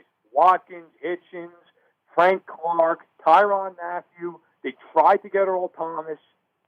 Like, Brett Veach doesn't believe in getting, like, the guy who's like a little bargain on the side. Mm-hmm. I just wonder if this is an offseason where they look at it and go, we got a window right now, and we're not going to miss it. If we have to spend some money, that's fine. We'll go right to the cap. It's just a question I have. Maybe they don't do that, but I think they could if they really want to. They could get a little creative. So, Matt Verderame of Fansided reporting exclusively here on Sports Radio 810. Allen Robinson and Juju Smith-Schuster and Jason Kelsey, all Kansas City Chiefs next year. It just gets aggregated. I'm showing up to the studio. I've had enough. I reported on Monday that Patrick Peterson, it's very likely that he and the Cardinals are going to part ways. Yes! And I have spent the entire week on Phoenix Radio, which has been fun. I've enjoyed it. I've also, he responded to it the following day on his podcast. Which, listen, I respect Patrick. He's got to do that. That's fine. I firmly stand by the report. But the reason is the aggregation has just been complete. It started off like good, and I'm like, hey, they're likely to part ways unless stances change. And then like the next day, it was like, he's definitely gone. They've already agreed on it. Like, that's not what I reported. It just completely takes off in a whole other direction. Like, it's been fun. It's been fun. But I did enjoy talking to fine people. Good people out there. 100 degrees in friggin' February. And Patrick Peterson is finally coming here now, right? That we can at least confirm that? I'll tell you. I have no idea. But he's really tight with Tyrann Mathieu. So, I mean, there's that connection, I guess. I know Chief fans has been the apple of their eye for years. Yes. But when I reported that on Twitter, I think the first 8 responses were like, Kansas City, please. Like, it was just, but I look forward to reading tomorrow that I reported that the Chiefs are going to sign 8 guys. And went on the radio. So that'd be good. That'd be fun. Don't look at from the 810 Twitter account. Yeah, tweet it from the 810 Twitter account, Rudy. And Matt, don't look at the byline because if it says, by Joshua Brisco in that story, I feel like we're going to have even bigger problems. Thank you, Matt. It is always excellent to get to talk to you. Enjoy the Knicks and the Devils, and maybe those are the same actually at this point. And we'll talk to you again soon. I don't want to talk about that. I'll talk to you later. Matt Verderame of Fansided exclusively reporting here that the Chiefs are going to trade for Deshaun Watson. Wow, crazy. He just texted me that, even though he just hung up. You can follow him on Twitter at Matt Verderame. Check out his work on Fansided, Stacking the Box podcast, the Arrowhead Addict podcast. I've talked about this on a couple various levels over the last week and stuff, on both a quality of work and on a personalities level. Kansas City is overwhelmed with talent and good people all across the board, but Verderame I'll put up against anybody. Just excellent work. So good to get to talk to him as often as we've gotten to over the course of this football season. The least you could do is go follow him on Twitter. Want more Almost Entirely Sports? Watch the show live on the Sports Radio 810 Facebook page. Hey, it's former Jayhawk Greg Gurley. Kansas fans and alumni are in every city and state we play. If your favorite Jayhawk fans are missing home, send them some Joe's KC barbecue. Nothing beats home court and championship barbecue on game day. Joe's will ship anywhere in the U.S. It's easy to reheat, and it tastes just as good at home as it does at Joe's. You can ship all of Joe's favorites, like ribs, brisket, burn ends, and even the famous Z-Man. Ordering is easy, and it's just a few clicks away at joeskc.com. 5 national championships. Holy smokes, what a dog. 62 conference titles. Another steal. This guy's a wizard. 15 Final Four appearances. From way downtown. Bang. There's only one team that can boast those numbers. You can rock. Chalk it up. Be a part of the Jayhawk journey all season long right here on your home for Kansas Jayhawk basketball. Kansas and Iowa State tip off again for the second time in just 2 days, Saturday at 2 on Sports Radio 810 WHB. The NASCAR Cup Series. And the green flag is in the air from the outside lane. On the high banks of Daytona International Speedway. Oh, trouble back straightaway. Brad Keselowski gets turned. Grappling at 200 miles an hour for NASCAR's most coveted prize. Denny Hamlin across the line. Denny Hamlin will go back to back. The 63rd running of the Daytona 500. Live coverage of the Daytona 500 begins Sunday at 1:30 on Sports Radio 810 WHB. If ever there was a time to give that special someone in your life the gift of spa, it's now. A spa experience will deliver stress relief and pure relaxation. Par Excellence gift cards can be purchased through the Par Excellence website or the Par Excellence app. We appreciate your support of small local businesses, and we will get through this together.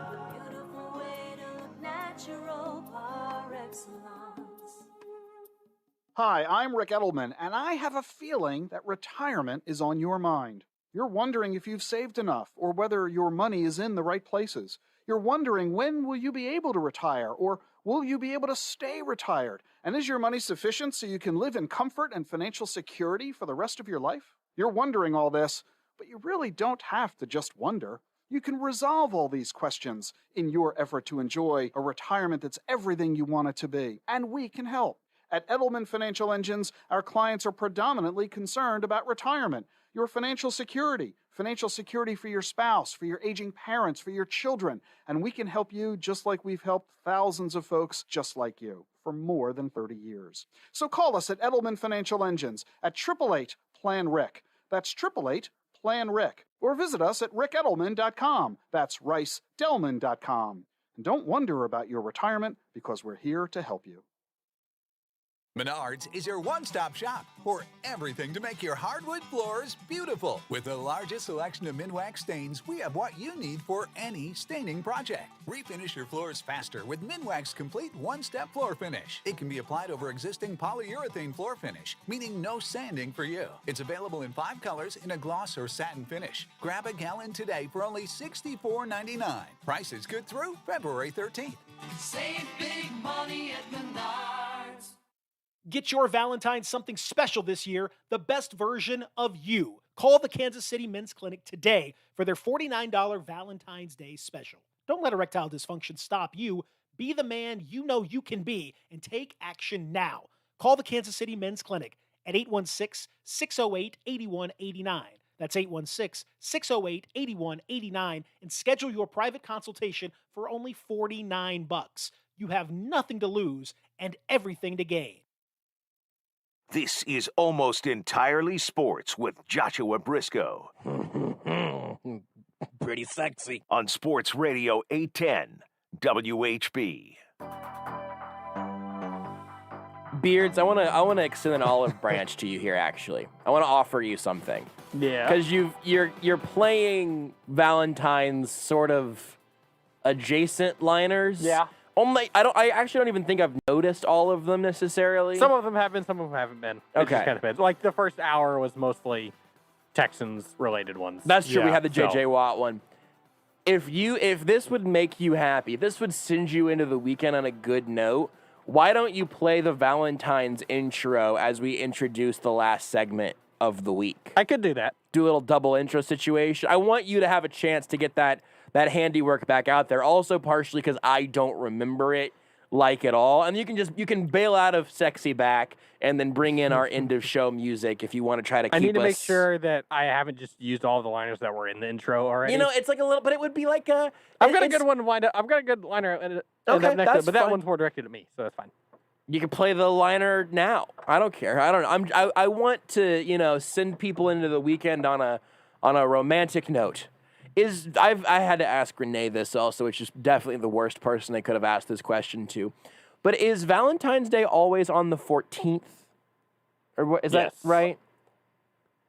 I always thought it was always a Sunday for some reason. This is why I'm asking the question. I don't think so. I always thought it was a Thursday. I thought Valentine's Day was a Thursday holiday. Thanksgiving. I mean, that's totally it's possible. celebrated annually on February 14th. To get a little Sunday Valentine's. I'll have a sports Sunday in the morning. You know, talk about how to get in the mood. You know, click on this very radio station at 9 a.m. Hear me talk about Jack Easterby. And if you really want to start the day off right with your significant other, set the mood. Yeah. Just put a little JB Brisco on. I think I might do a little salary cap talk. He gets his voice now deep and low while Barry Manilow plays in the background. We got to be careful with the copyright. Well, it's fine on Sunday because it won't be on Twitch or podcast. Blake will podcast but, you know, it's but the people who are listening live. They're not listening to the podcast. Maybe so they're going to hear the music all nice and low. Beards, where's that Barry Manilow at? Maybe I'll do Beards. Beards, give me some trumpets. Beards, do some acapella Barry Manilow, Beards, for the sake so we don't get a DMCA strike. I don't have that in my system. Beards, give me a trumpet. In your system. You don't have that, not in the system. You don't have that in your system. You heard me. Maybe I'll do the entire Sunday show like this. Maybe it'll be a great new character, new direction for my career. Hey, let's talk about J.J. Watt. And the career is over. Is that a soft cap or a hard cap? We're talking about a hard cap in 2021. I do have some music that we could use. Hey, listen, whenever you have, hold on, Beards, hold it for just a second. I'm going to get the dismount on this one. Listen, whenever you're trying to maneuver the cap, don't leave yourself without a potential way to get out of cap hell. Don't cap's coming down in 2021. Give yourself some, I don't know, protection. Is the marriage the cap that you're trying to get out of? No, I was trying to say the word protection. Gotcha. Hey, baby. Hey.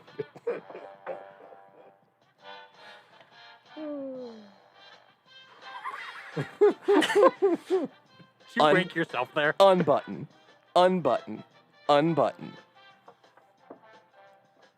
Zip. I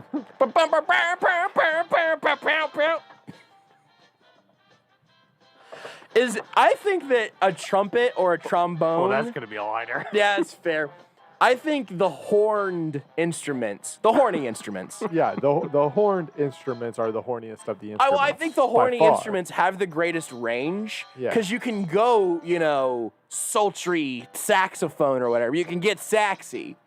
Or you can have the opening to the VeggieTales theme song. Yes. Bwomp, bwomp, bwomp, bwomp, bwomp, bwomp, bwomp, bwomp, bwomp, bwomp. Very different vibes. I was just about to start singing. 2 tomatoes. Hey, Squash can I don't think smile. The fact that I still remember some of those lyrics. Oh, yeah. Whew, that show is so good. Up and down the produce aisle. Do we have a show for you? Button. Should that be our new intro? I think it should. I think we might get sued, but just for like a straight up copyright infringement. If we just went almost entirely sports, do we have a show for you? I just wrote down sexy veggies on my show notes page. I think the theme song to the VeggieTales should be the new opening. I'll get to work How much on do you that. think that cost? Yeah, Beards, reach out to somebody, get a price. I've got some jazz bucks. You think they take that? Get a price. I don't know, maybe. I don't know how the creators of VeggieTales are doing. They might be in desperate need of some jazz. I know I am. I'm just still kind of grappling with the fact that I thought, do you guys want to power rank the sexiest fruits and vegetables? And then I immediately decided we can't do that. Strawberries are up there. Strawberries are probably number one. Don't tell Tom Brady. I had that chocolate. I had that thought, and then just realized I don't think we can do that because, like, how many times? Try to stop us. I will try to stop us. That would be my goal. Strawberry, number one. Banana, number two. Wow. Squash. I know it's out of nowhere. It's a sleeper. Number three. Does squash. something for Rudy, I guess. It's a squash. Eggplant has become its own whole thing. I mean, eggplant at this point, it's God tier. I think we have to try to go. Throw it out almost. Yeah, I think we have to try to go. We shouldn't go, phallic fruits and vegetables. That's not it. It's what. So see, strawberry, not necessarily phallic. No. But Rudy is like, that's a sexy fruit. 100%. You dip it in some chocolate. Good to go. I think this is the second time this week where we've done a segment where I cannot bear to look at either of you while we're doing the segment. Do you guys I would say 4 is probably broccoli. You think broccoli is sexy? Yeah, broccoli. Yeah, number 4. What the hell are you into? I think it would round it out. Maybe with a nice kiwi. You picked the only fuzzy fruit.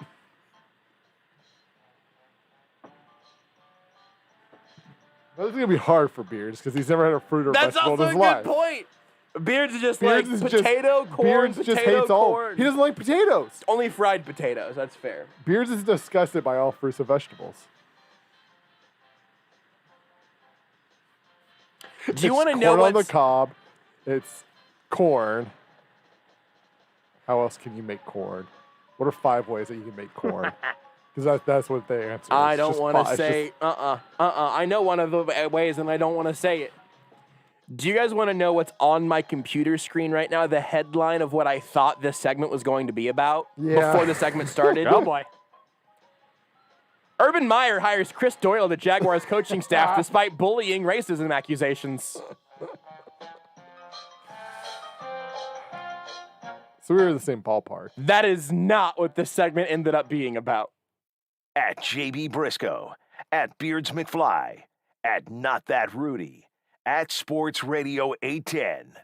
Just do it already.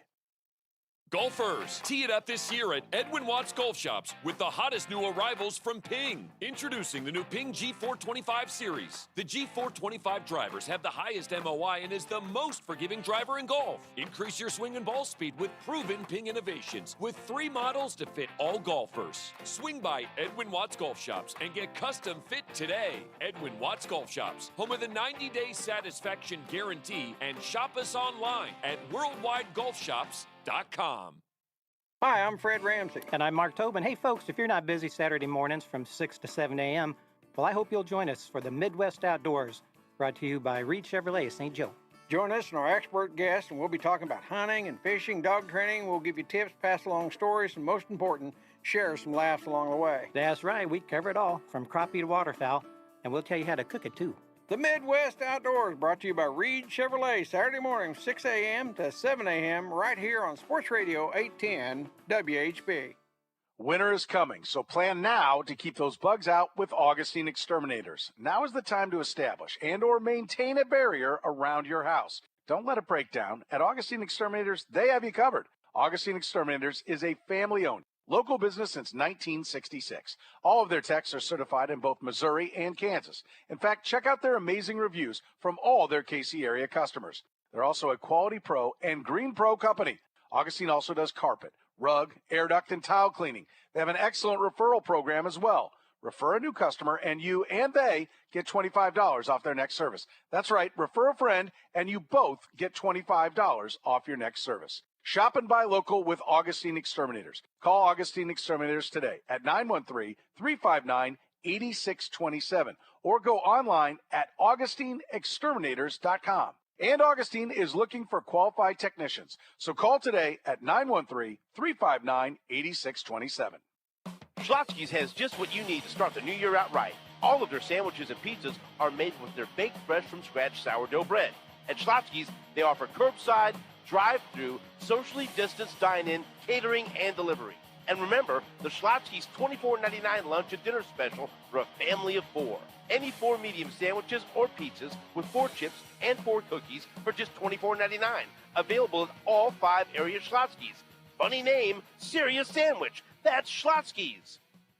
Man, how can you afford gas for that big SUV? I pay less for gas than everyone else. I got the free Get Upside Gas app and get up to 25 cents a gallon cash back every time I buy gas. Hold on. You're getting up to 25 cents off a gallon with the free Get Upside gas app while I'm paying full price? You know it. People earned over $1 million last year. You just got to take a picture of your gas receipt and bam, up to 25 cents a gallon cash back. You don't have to tell me twice. I'm downloading the free Get Upside gas app now. Download the free Get Upside app now in the App Store or Google Play to save up to 25 cents a gallon when you buy gas. Use promo code LOVE for a 50-cent a gallon bonus on your first tank. That's up to 75 cents a gallon on your next tank. Just download the free Get Upside app at the App Store or Google Play and use promo code LOVE. Save money on gas on every fill-up. Just download the free Get Upside app and use promo code LOVE. That's LOVE. Visit getupside.com for terms. You're listening to Almost Entirely Sports. I just saw a tweet about swimming pigs, and now, wow, yeah, swimming pigs frolic in paradise at this Bahamas beach. I feel like they wouldn't be as good at bacon if they weren't, like, fat. Well, they're not. They don't really have beach bodies. They're still pigs. Were you imagining a sexy pig because they were on the beach of the Bahamas? I am now. And also, what does a sexy pig look like? Don't answer that with any human being. You don't say... That's pretty safe, because she is literally a pig. Yeah. With Joshua Brisco. Let the record show, before we move on to the next topic, the Beards McFly did just call Miss Piggy sexy. On Sports Radio 810 WHB. I hadn't heard that one before. That is a That's banger. An old one. That's an old one. That is an I old had to fix the ending of that because that was still ESPN. That is imaging. A deep cut, but that is a good one. See, I told you. I had never heard that one before. That is good. I got a bunch of old stuff in here. We need to shine some of those up and bring them out into the sunlight. I need to go through the old funnies folder and find stuff that I never made into the liner. Oh, my Lord. Oh, boy. That's a good one. I do have 97 simultaneous thoughts that I'm having, like Doctor Strange, but I'm afraid that I lose all of the outcomes whenever I make any jokes based on that liner. Because there's only one good outcome. Yeah. But you got to figure out how to get there. Yeah, and I don't know if I can. Because, like, know. I don't have any fully formed jokes. It's the scene and then game. It's a visual gag on an audio. Rudy was just shaking. Yeah. Oh, we got the one. It wasn't on Facebook, though. Doctor Quick. Strange goes. Wait, hang on. Hold on. Tony Stark is fighting. He's fighting Thanos. He gets just reach it up higher there, He Rudy. kind of gets that gauntlet, and Doctor Strange just looks at him. Rudy was just wagging one finger at me. And the reason that I was I'm guessing Rudy could see the visible confusion in my eyes. Because Beards, about 50 seconds before, told us 2 minutes. Yeah. And then Rudy was suddenly giving me the signal for 1 minute. And I was like, well, the music's not playing yet. That doesn't make any sense. Why would that be the end of the show? And then the music started playing shortly thereafter. One outcome. Well, ride this energy into Valentine's weekend. Get yourself some sexy fruits and vegetables. A squash. I don't like that at all. Thanks to everyone who hung out with us this week and everyone who joined us over the course of the week. We'll be back again next week. I also got Sports Sunday. I'll talk to you then. Bye. You're listening to Almost Entirely Sports with Joshua Brisco on Sports Radio 810 WHB. 5 national championships. Holy smokes, what a dog. 62 conference titles. Another steal. This guy's a wizard. 15 Final Four appearances. From way downtown. Bang. There's only one team that can boast